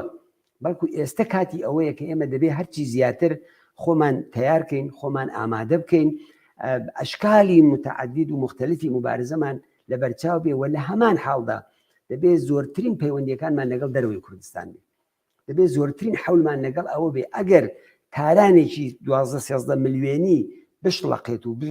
بشڵەژێ بەسەریەکە جمهوری ئیسلامی دەبێت ئەو هێزەی بەرێتە دەرەوە. ئەمڕۆ لە هەمەدان و هێزیان هێناوە، لە کرماشان و هێزیان هێناوە، لە شوێنەکانی کەوت بۆ ئەوانیان هێناوە حواڵی کوردستانیان کردووە. بەڵام تەسەوری ئەوە بکە ئەوەی کە لە دیوان دەرە بوو لە تاران بێ، ئەوەی کەم ئێوارە لە سەقز و بانە و سنە بووە، لە شیراز و ئیسفەهان و تەورێز و ناوەندەکانی تری ئەسلی قدرەتی اقتصادی و سیاسی نظامی جمهوری ئیسلامی بێ. جمهوری ئیسلامی ناتوانێت 200-300 نەفەر نیروی مسلح لە هێزێکی 1 ملیۆنی کە هەیەی لێرە ڕایگرێت، دەبێت بیبا بۆ جێگایەنە. بۆیە من لام وایە ئەو داوایە مەشروعە، ئەو داوایە لە نفرەت لە جمهوری ئیسلامیەوە دێ. بەڵام ئێستا لە حاڵی حاضردا ئەوەی کە بچین واردی شەڕی شاری بین، خۆیزی پێشمەرگەیشێ حیزبەکان هەیەە لە ناوی شۆ چەکێ بە هەزاران پێشمەرگەیش ئەزمون دیدەن لە شارەکانە هەن. بەڵام ئایا لە دڵی ئەو شرایەتدا ئێمە شارەکانی کوردستانمان بۆ ڕزگارەکرێ؟ ئەگەر ڕزگاریشمان کرد لە ئەگەرێکە بۆمان ڕایگیرێ، من تەسەورم ئەوە نیە ئێستا. بۆیە تۆ ئەگەر تماشا بکەی مەسەلەن ئەوەی کە لە کوردستانی عێراقا قەومە جنوبی لەدەستدا لە بەغا شەڕ بوو، لە شوێنەکانی دیکە لە بیرمان لە ڕانیەوە کە دەستی پێکرد بە قەڕی کۆمەڵە لەوێ بووین لە عەرزی 1 سەعاتە ڕانیە گیرە، چوار قوڕنە و حاجیاوە بە سوێنێکە هەر ئەرتەش بوو یا تەسلیمە بوو یا هەڵە هات، پشتی جبهەیان نەمابوو لە شوێنەکانیکە، لە هەموو جێگای دەستی پێکرد بوو. وی ئێستا زووە بۆ ئەو کارە. بەڵام من ناڵم ئەوە لە دەستوری کاری داهاتوومانە نەبێ یان نییە، با هەر مەراحلی سەرکەوتنی جنبشی کوردستان کۆمەڵە هەر لە کۆنگرەی 56 و دواتری شوهر ئەوانەی تعریف کردوێتەوە، هاتووە جایگای خەباتی چەکداری بوو. ئەو هێزشمان بۆچی ڕاگرتووە لێرە؟ بۆ ئەوە نییە کە خەریکین شوێنێکە خۆمانی تێدا ئاسایشمان فقط تامینەکەین، نەخیر خۆمان حەزەکەین بۆ دوا ڕۆژێکی ئاوا. جا بۆیە من لام وایە ئێستا مهمترین خاڵێک کە ئێمە دەبێت لە بەرچاوی بگرین پاراستنی خەڵکەکەمانە پاراستنی هێزەکەی پاراستنی وحدەتەکەیە خۆ سازماندانە ڕێکخراو دروستکردنە نەهات دروستکردنە متەشەکل بوونە و لە هەمان حاڵدا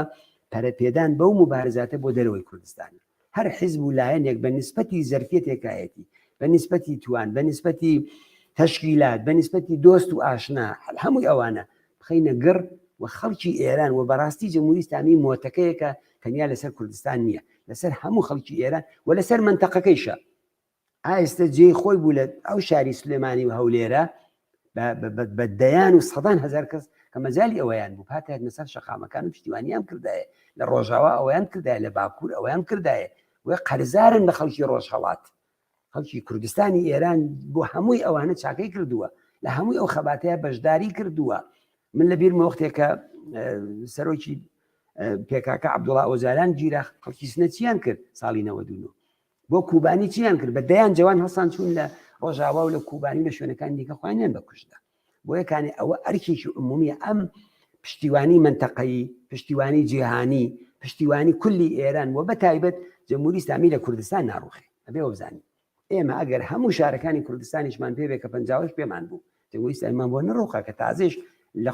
شەق و شڕیش بوو وێ ئەو کارە پێویستی بەهێز هەیە پێویستی بە نیرویەکەیە پێویستی بە جەمعیەتێکی عەزیم هەیە ئەوەی کە ئەوڕۆکە لە دانیشگاکان کردیان ئەبێ ئەوانە بکەین بەڵام هەموو خەباتێ لە بەرابەر جمهوری ئیسلامیدا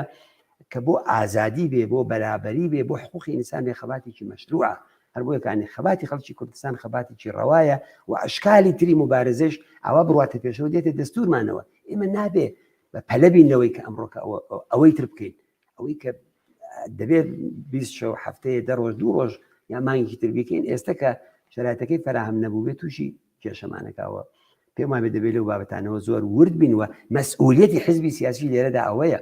حزبێکی سیاسی حزبێکی مەسئولە دەبێت بە خەڵک بڵێ چی بکە و چی مەکەوە ئەوانە هەروە شعار بدەوە هەروە دروشمە خەبەرپای و خەڵکەوە هەروە بڵێ بڕۆ بەڵام مەسئولیەتەکەیشی قبوڵ نەکەی ئەوە نامەسئولانێ زۆر سپاس کاکەسم ئێمە ئەم بەرنامەمان لەوانەیە ئیدامەی بێت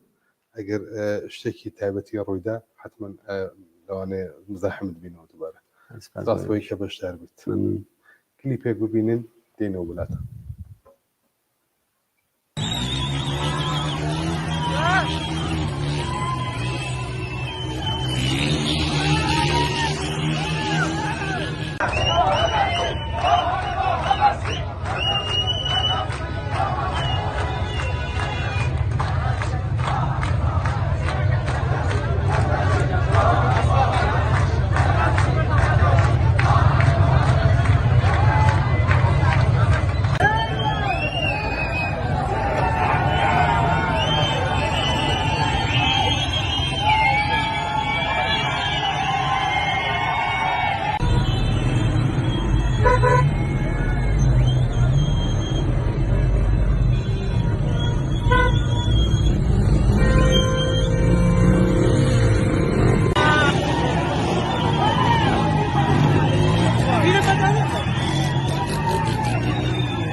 بەڵێ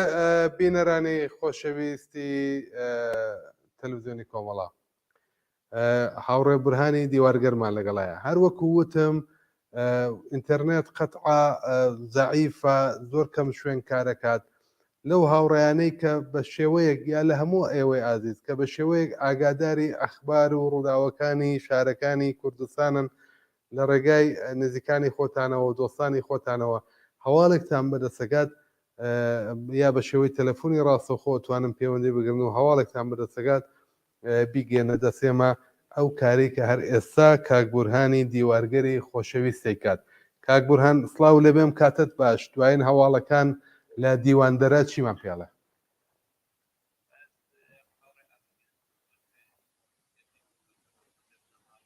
هینای ئەمنی ئازیز و بەداخەوە بۆ ئەو کەسانەیش وە لە ڕێگای ئازادی و بەرابەریە گیانیان لەم اعتراضاتانە فیدا کرد. هیوادارم ئەو کەسانش کە بریندار بوون لە شارە جۆراوە جۆرەکانی کوردستانە هەرچی زووتر چاک بنەوە. ڕۆ جۆرە خۆت ئەعلامە کرد ئینترنێتیان تەواو قەت کردا، حتا تەلەفۆنە سابتەکانیش مشکڵی هەیە. دیواندەرە شارێکی زۆر چکولەیە، تەواو ورودی و خروجی عەسڵی و فەرعیەکانی شاریان کولەن کۆنتڕۆڵ کردا. ئیجازەی هیچ گونە نەقل و ئینتقاڵێ نادرێت. حتا چەند نەفەر لەو زەخمیانە لەو کەسانە کە بریندار بوون وەک زانیار کەریمی و ئەم محسن افتخار و ئەم بە هەلیکۆپتەر ئینتقاڵیان دەیاندا بۆین، چونکە ماشین ناتوانێت بڕاتە دەرەوە، ئەویش بۆ مەجبور بوون ئەو کارەکەن. بەداخەوە ئیجازەی تریش نادەن بە کەس کە حتا خەبەری بێت لەو کەسانە کە بریندارن ئایواقەن بریندارن گیانیان لەدەستا ماون نەماونکی هیچ خەبەرێ نییە. بە شدت وەزعێکی فەزایەکی بە شدت نظامیە لە حاڵحازرا لە بیجارە و نیرویەکی زۆریان هاوردە بیشتر لە 50 ماشین لە ناوشارە تێتۆ ئەچێت، ماشینەری زرەپوش، ماشینەرێک پڕە لە گاردی ویژە. لەم ناوە نەخشی محەممەدی وەیسە مرەبی تێکواندۆیە لەگەڵ زەکەریا قاسمی، ئەم دوانە بە تیرەنازی مستەقیم دایانە لە خەڵک. محەممەدی مەڵاوەیسە زۆر ئاشکرادایە لە فوادی قەدیمی و محسنی محەممەدی کوشتیانە ئەو یانێ ئەو دوو ئازیزە گیانیان لەدەستاوە بە شلیکی مستەقیمی محەممەدی مەڵاوەیسە بووە. زەکەریا قاسمیش ئیسەی شەر هەیە و زۆر ئاشکرا ئادا لە خەڵک. ئێستا لە جادێکوران پرسیارێک محەممەدی مەڵاوەیسە محەممەدی وەڵاوەیسە هەر خەڵکی بوومیە، خەڵکی دیواندەرەیە؟ بەڵێ بوومیە، خەڵکی دێهاتێکی منتەقەی دیواندەرەیە. بەڵێ مرەبی تەکواندۆیە و یەکێ لەو جاشەش ناسراوەکانی شاری دیواندەرەیە. ڕسمەن لیباسی نظامی کرێتە بەر و تەقاکە لە خەڵک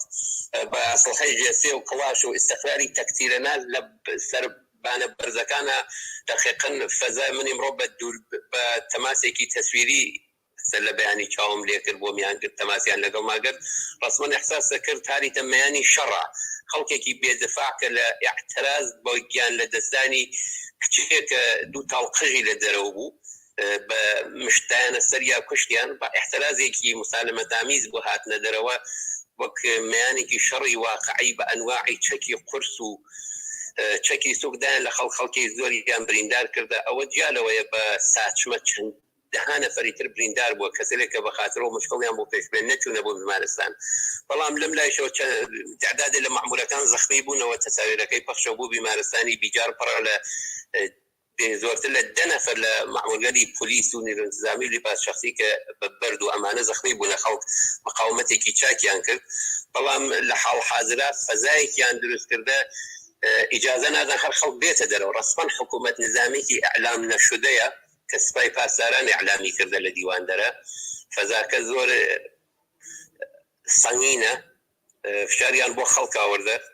تهدیدی خەڵکیان کردە، پەیامێکیان بۆ خەڵک ناردەوتیانە ئەو کەسانەوە توکانیان باز نەکرەشێ حتمما توکان بازکەن، ئەشێ نەچنە ناو احتراز مناڵەکانتان بەربگرن، هەر کەس خەبەری بێت یا کەسێ زەخمی بێت ڕێگای بات لە ماڵخۆیان کۆمەکی کات پەنای بات بە شدت بەرخوردەکەین لەگەڵ یا وەک مجرم تەکیا بەرخوردەکەین کە خەڵک گویان نەداوە زۆر بە جوانی ئیستیقباڵیشیان کردە و کۆمەکی خەڵکی ئەوانەی وا هەڵاتنە لە دەست مەحموولەکان یا بریندار بووە خەڵکیان یارمەتیانیان داوە. بەڵام لە ئەم حکوومەت نظامیە کە ئەلعان کە ێژمنا ئیعلام نەکراوە بەڵام ئەعماڵیان کردە غێرە ڕسمی زۆرتر لە 50 ماشین ڕژایانە هەر خیابانێک و هەر کوچەیەکی فەرعی ئەرێنی یەک ماشینیانتیا مستەقل کردە بە شدت ترساونە باوەڕیان ناکرد لە دیوان دەرەچنین حرەکەتێ بێت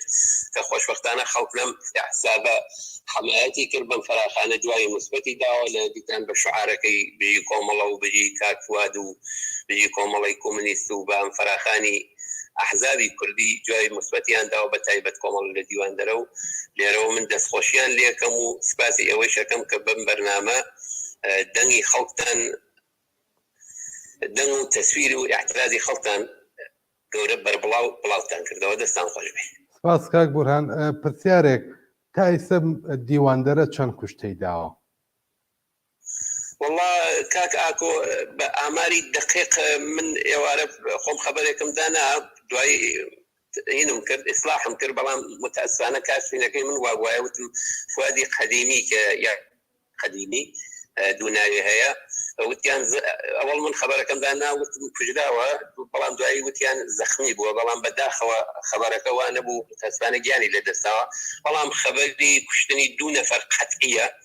وزانیاری کەریمی و محسنی افتخاریش بە شدت وەزگیان خراپە کە ئیمکانی معالجەیان لە دیواندەرە نەبووە ئەو ڕۆژەی من مدعیەوە خەڵک بۆ هەر شیشتە سەرکوبەکە شارێوەک دیواندەرە بیمارستانی دروست و حساویتیانە بووە مەجبور بوون منتەقلیان کرد بوو بیمارستانی سنە حاڵیان زۆر خراوە بەڵام باتەوەجب ئەوە خۆیان انتقاڵیان داوە کەس خەبەری لیان نییە ئیجازەی نان کەس لەگەڵیانە بێ خەبەر نییە کەم ئایا زانیار و محسنی زینون یا بەداخەوە گیانیان لەدەستاوە بەڵام گیان لە دەستانی 2 نەفەر فوادی قەدیمی و محەممەدی محەممەدی قەتعیە و بەداخەوە ڕاستە کە بە شلیکی مستەقیم دایانە لە فواد قەدیمی کە بەد و کولیەی یەک دەفعە لە دیواندەرێک لەدەستدا بوو هەر بە ئەوەڵین گولەکە لیاندا بوو کە مەجبور کەفتن انتقاڵی بن بە هەلیکۆپتر کەوتیان ناو هەلیکۆپترەکە گیانی لەدەستدا. زۆر بەداخەوە کاک بورهانی خۆشەویست سپاس بۆ دوایین زیانیاریەکانت ئەگەر هەواڵێک لەو دوو بریندارەیە هەر هەواڵێکی تر بەنسبەت بارودۆخی خەڵک لەوێ هەبوو ئاگادارمان بکەرەوە زۆر سپاسی دووبارە کە پەیوەندیت پێوەگرتین. زۆر سپاس. سپاس. دوو هەواڵمان بۆ هاتووە یەکیان لە شاری سەقەس هەڵێ ماشینێکی نیروی ئینتزامی لە مەیانی هەڵۆ خەڵک ئاوریان تێبەردا زیاتری مامورەکان لیباس شەخسین سریەکیان لە بریندارەکان حاڵیان باش نییە و نیروی ئینتزامی ئیجازەی هاتنی ئامبولانس نادن و لیباس شەخسیەکان ڕوو بە و ماڵانەی کە خەڵکی تایە یا بریندارێکیان تیاداناوە بۆ دەرمانکردن ڕاستەوخۆ تەقاکەن و داواکەن دەرگا بکەنەوە و ئەو خەڵکە بکەنە دەرەوە و بریندارەکان تەحویل بدەن. ئەم خەبەرانە بە تەلەفۆنی ئێرساڵەکرێت بۆی کە بەدەست ئێمە بگەن. زۆر سپاس. ئەم بەڕێزێک پامی نردووە نووسوتی بیجار خرۆشاوە بیجار خرۆشاوە نازام ئەم هەواڵە چۆن ڕاستە تا ئێستا وتیان کاک بورهان وتی 50 ماشین نیروی ئینتزامی یا هێزە سەرکوبگەرەکانی ڕۆژیم لە بیجارەوە چوونەتە دیواندەرە هیوادارم بیجار وا بخرۆشێت کە هێزە نظامیەکانی خۆیان بەشی ئەوە نەکات کە بینێرم بۆ شارەکانی تر و هاوکات لەگەڵ شارەکانی تری کوردستان بێنە سەر شەقام. زۆر سپاس بۆ بینەرەکە ئەو پەیامی نرد. بەڕێزێک پامێکی سەوتی نردووە لە شاری شنۆوە لە شاری شنۆ وێنەی ئەو محەممەی مەلاوەیسی قاتڵی لاوەکانی دیواندەرە بۆ ئێمە هاتووە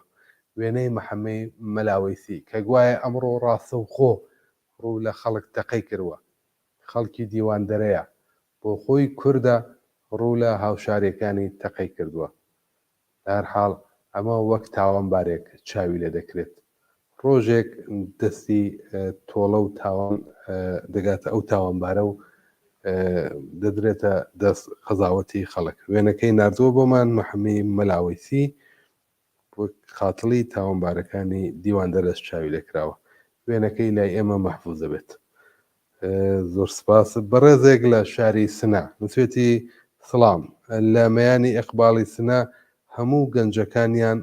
ڕوود کردووەتەوە و سوار وەنهای نیروی ئینتزامی کراون تعدادێکی زۆر لە لاوەکانیان دەستگیر کردووە لە مایانی ئەقباڵ کەوتونەتە ڕەشبگیری و زۆربەی گەنج و لاوەکانیان ڕوود کردوەتەوە سواروەنیان کردوون و تعدادێکی زۆریان دەستگیر کردووە. سپاس بۆ ئەو بینەرە خۆشەویستە. شعرێکی کاک مصلح ڕێبوار بەدەست ئێمە گەیشتووە کە بۆ ژینای خوێندووە ئەو شارەتان پێشکەشەکەین و دوایەوە کلیپێکە بینین. بگورم. ژن ژیان ئازادی ژینا ژن ژیان ئازادی کردە هاواری یەکگرتووی دڵانی بە کوڵ گەرگرتوو لە هەڵاماندا ژن ژیان ژینا ژن ژیان ئازادی پرچی خوێنەویەکەی ژینا پرچی بەرەڵا بووی بەربا بوو بە ئاڵای شەکاوەی هەزاران هاوار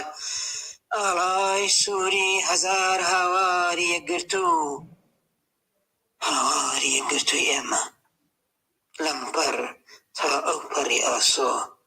چەنای چەند شار چەندێ چەند بیابان بڵێ جیهان دڵانی ئاگراویمان بغز گرت و خڵپەی گریانی بە کۆمەڵ بەرەڵا بوو منیش لەگەڵ دایکت گریام لەگەڵ جەماوەری دەوری گڵکۆی تازت هاوارمان کرد ژینا نەمرد ژینا بوو بە شمڵی هەستان دژ بە زۆڵم و زۆر ڕاوەستان بوو بە ئاڵای سووری بەربا ڕەمزی ژن ژیان ئازادی. زۆر سپاس بۆ کاک مصلحی ڕێبواری خۆشەویست کە ئەو پارچە شعرەی هۆنی بووە بۆ ژینای ئەمینی و بە دەنگێک نردبووی بۆ ئێمە و ئێمەش پێشکەش بە ئێوەمان کرد. فعلەن ئێمە جارێکی تر لە خزمەتان بەرەخەسە بینەوە درێژەی بەرنامەکانی تەلەڤیزیۆنی کۆمەڵە ببینین لە مەجالێکی تر و بە پێی پێویست جارێکی تر لە پەخشی ڕاستەوخۆی بەرنامەی بەخشی ڕاستەوخۆی تەلەڤیزیۆنی کۆمەڵە بۆ ڕۆماڵکردنی ڕاپۆرت و گزارشەکانی ناو کوردستانی ڕۆژهەڵات دێنەوە خزمەتان تا ئەو کات بژین بە کامرانی. ماندوو نەبن بەڵێ من لەو فرسەتدا حەزەکەم کە چەند کەلیمەیەک ڕوو لە کۆمەڵانی خۆراگری خەڵکی کوردستان بدوێ. زۆر سپاس بۆ ئەو وەڵامە لێبڕاوانە و بێڕاڕایی و یەکپارچە و سەراسەریەی کە بە بانگەوازی مانگرتنی گشتیتاندایەوە. دەستخۆشی و ماندووی نەبوونی لە تاکەتاکەی ئێوە کە لەم ڕۆژانەدا بە هەموو شێوەیەک بە خۆپیشاندان بە مانگرتن بە سینگی خۆکردنە قەڵغانی گولەی دوژمن بێزاری خۆتان بەرامبەر بە جنایەتی کوشتنی مەزلومانەی مەحسای جوانەمەرگ دەربڕی. مقاومەت و گیانبازی ئێوە سنوورەکانی تێپەڕاندووە و دنیا شاهیدی بۆ دەدات. بەڵام لە ماوەڵی خەڵکی کوردستان لەو خەبات و خۆڕاگریە شکۆدارەدا تەنیا نەبوون. لە تاران و لە چەندین شاری گەورەی ئێران لەم سێ ڕۆژەدا شاهیدی پشتیوانی بوێرانەی خەڵکی ئێران لە کوردستانی شۆڕژێر بووین. ئەو هاوپشتیە هەڵبەت بە هەڵکەوت نییە، دەردەکە دەردی هاوبەشە و هەر بۆیەش هاوارەکە هاواری هاوبەشە. لەو ڕێگەیەی کە ئێمە بۆ سەرکەوتن گرتومانەتە بەر گەلێک خۆناغی دیکەشمان لەبەرە کە پێویستە خۆمان بۆ بەرەو پێشبردن و بە سەرکەوتن گەیاندنی هەنگاو هەنگاوی ئامادە بکەین. تاکتیکەکان شێوەکانی بەڕۆبوونەوە لەگەڵ دوژمن جۆرا و جۆرە. مانگرتنی گشتی ئەو شێوازەیە لە خەباتی جەماوەری لە ناو کۆمەڵانی خەڵکی کوردستاندا جێکەوتووە و ئەمڕۆ نمونەیەکی شکۆداری دیکەی منتاقی کردەوە. لە هەموو ڕوویەکەوە هەنگاوێکی بەرەو پێش بردین ئەم حرەکەتەی ئەمڕۆ جەماوەری خەڵکی کوردستان بەدەمیەوە هاتن. مانگرتنی گشتی لە هەمان کاتدا کە حرەکەتێکی سیاسی ڕاستەوخۆ دژ بە کۆماری ئیسلامیە، لە هەمان کاتدا هێزی دوژمن زەویگیر دەکات و توانای مانوەردان و زەبرزەنگواندنی گەلێک بەردەست دەکاتەوە. ڕێگا بۆ پەیوەستبوونی جەماوەرێکی هەرچی بەرینتر بەرزەکانی ئەو خەبات و مقاومەتە ئاسانتر دەکاتەوە. دەربڕینی ناڕەزایەتی بۆ هەمووان کەم هەزیلەتر دەکات. بەڵام سەرڕای هەمووی ئەوانە لەم پەیوەندیەدا سێ خاڵی گرنگ هەیە. یەکەم، ئەمە تەنیا شێوەی دەربڕینی ناڕەزایەتی نییە، بەڵکو جەماوەریترین و لە خۆناغی ئێستادا قابلی دەستڕستترینیانە. ئەمە خۆڕسک نییە، بەڵکو ئاگاهانەیە و خاوەنی بڕیاردەر و هاواهنگکونەندە و ڕێبەری دیاریکراوە. ئەگەر بمانەوێت بە شێوەیەکی کاریگەر کۆماری ئیسلامی لە ڕێگەی ئەم خەباتەوە بکەوێتە ژێرزەختێکی ڕووخێنەر، ئەوە پێویستە توانای بڕیاردان و بەڕێوەچوونی وا حرەکەت گەلێک لە ئاسی هەموو ئێران و لانیکەم لە شارە گەورەکانی ئێران لە خۆماندا پێک بێنی. خاڵی دووهەم، بێگومان خۆپیشاندان و پێوان شێوەیەکی دیکەی دەربڕینی ناڕزایەتیە، بەڵام ئەوەش پێویستە لە ئاستی محەلیدا لانیکەم خاوەن و بڕیاردەری خۆی هەبێت و حرەکەیەکی خۆڕسک نەبێت. لێرەشدا پێویستە وریابین دوژمن بەرەو توندیتیژی نەبات، تاڵانکردنی فرۆژگاکان و سووتاندنی ئێرە و ئەوێ تاکتیکێکی ناسراوی کۆماری ئیسلامیە کە لە ڕێگەی پرۆڤۆکاتۆرەکان و بەکرێگیراوانی خۆیەوە بەڕێوەی دەبات و بۆ ئەو مەبەستە ئاموزش دراون. خاڵی سێهەم، گرنگی ئەو خەباتە لە بەردەوامبوونیدایە. کاری ئێمە و کاری کۆمەڵانی خەڵک دەبێت درێژەی هەبێت. ئەوە ئەرچی ئێمە و کۆمەڵانی خەڵکی ئێران و کوردستانە کە شێوەکان و قۆناغەکانی درێژەی ئەو خەباتە تا سەرکەوتنی یەکجاری دیاری بکەین و بە سەرکەوتنیشان بگەێنی. لەم سێ ڕۆژەدا شاهیدی هەموو ئەو شێوازانە بووین،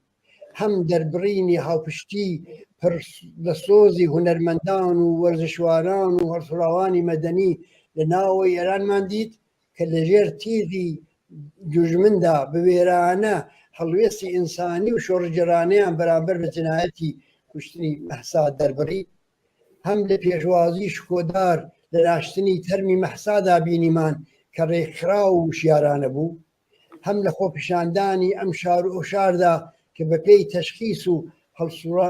هەڵسەنگاندنی هەڵسوراوانی محەلی و کەسایەتیەکانی خۆشنا و بە ئەزمموی ناو جەماوەر بەڕێوەچوون،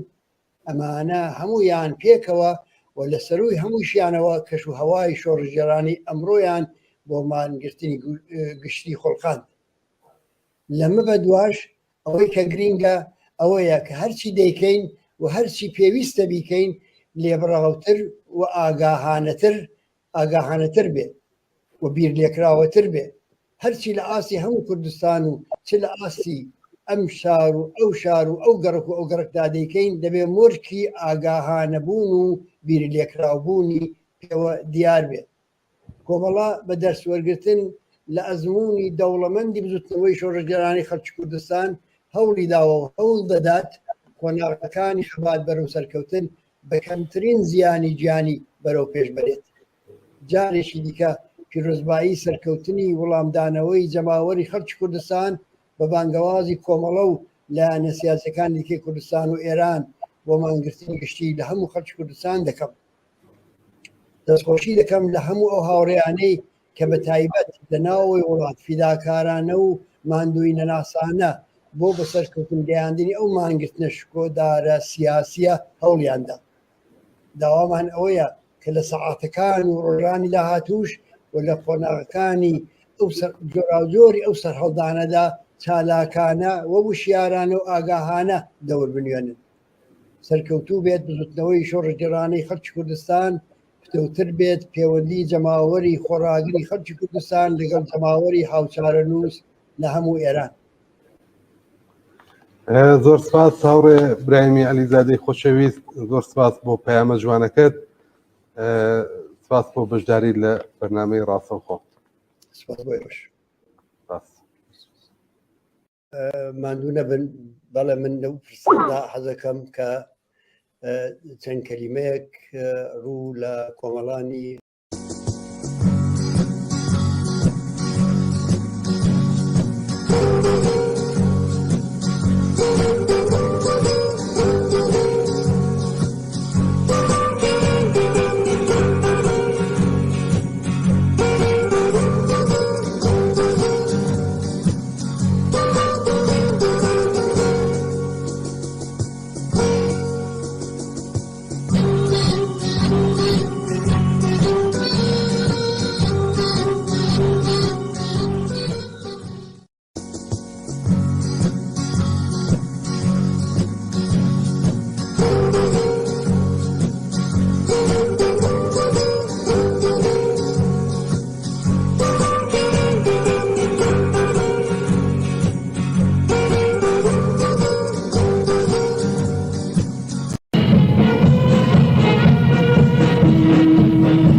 ژانی زەمی چەوساکەن خەموو ناڵی داماوەکان ژانی زەمی چەوساکەن خەموو ناڵی داماوەکان سەرچاوی هۆش و وەستێمە خواست و هیوای مەبەستمە خواست و هیوای مەبەستمە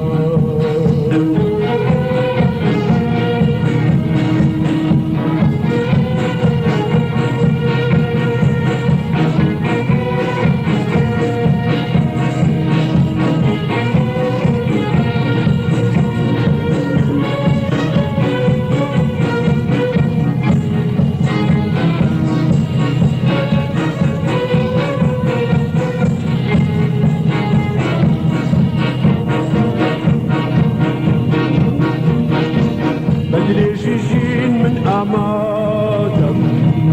بۆمی مەنگی مەینەت ڕادام بەدرێژی ژین من ئامادەم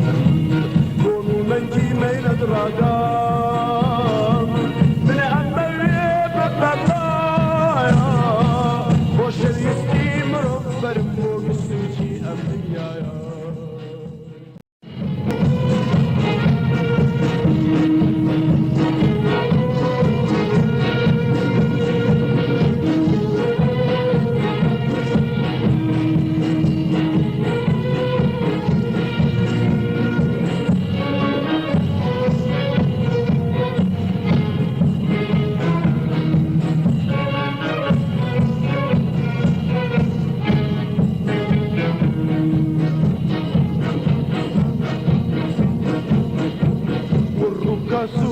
سەرگەردانی دەستم وێ ئەشکی گریەنیم ڕووکەس و سەرگەردانی دەستم وێ ئەشکی گریەنیم هەرچەند بە ئازار دەدریوە سەر بدێ و بووم نەبەسیوە سەر بدێ و بووم نەبەسیوە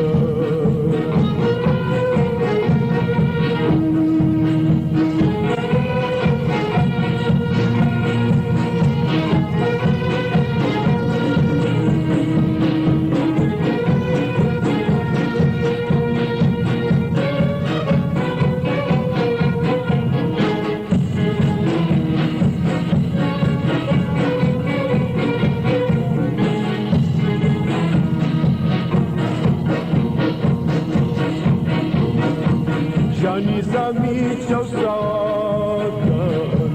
خەموو ناڵی داماوەکەن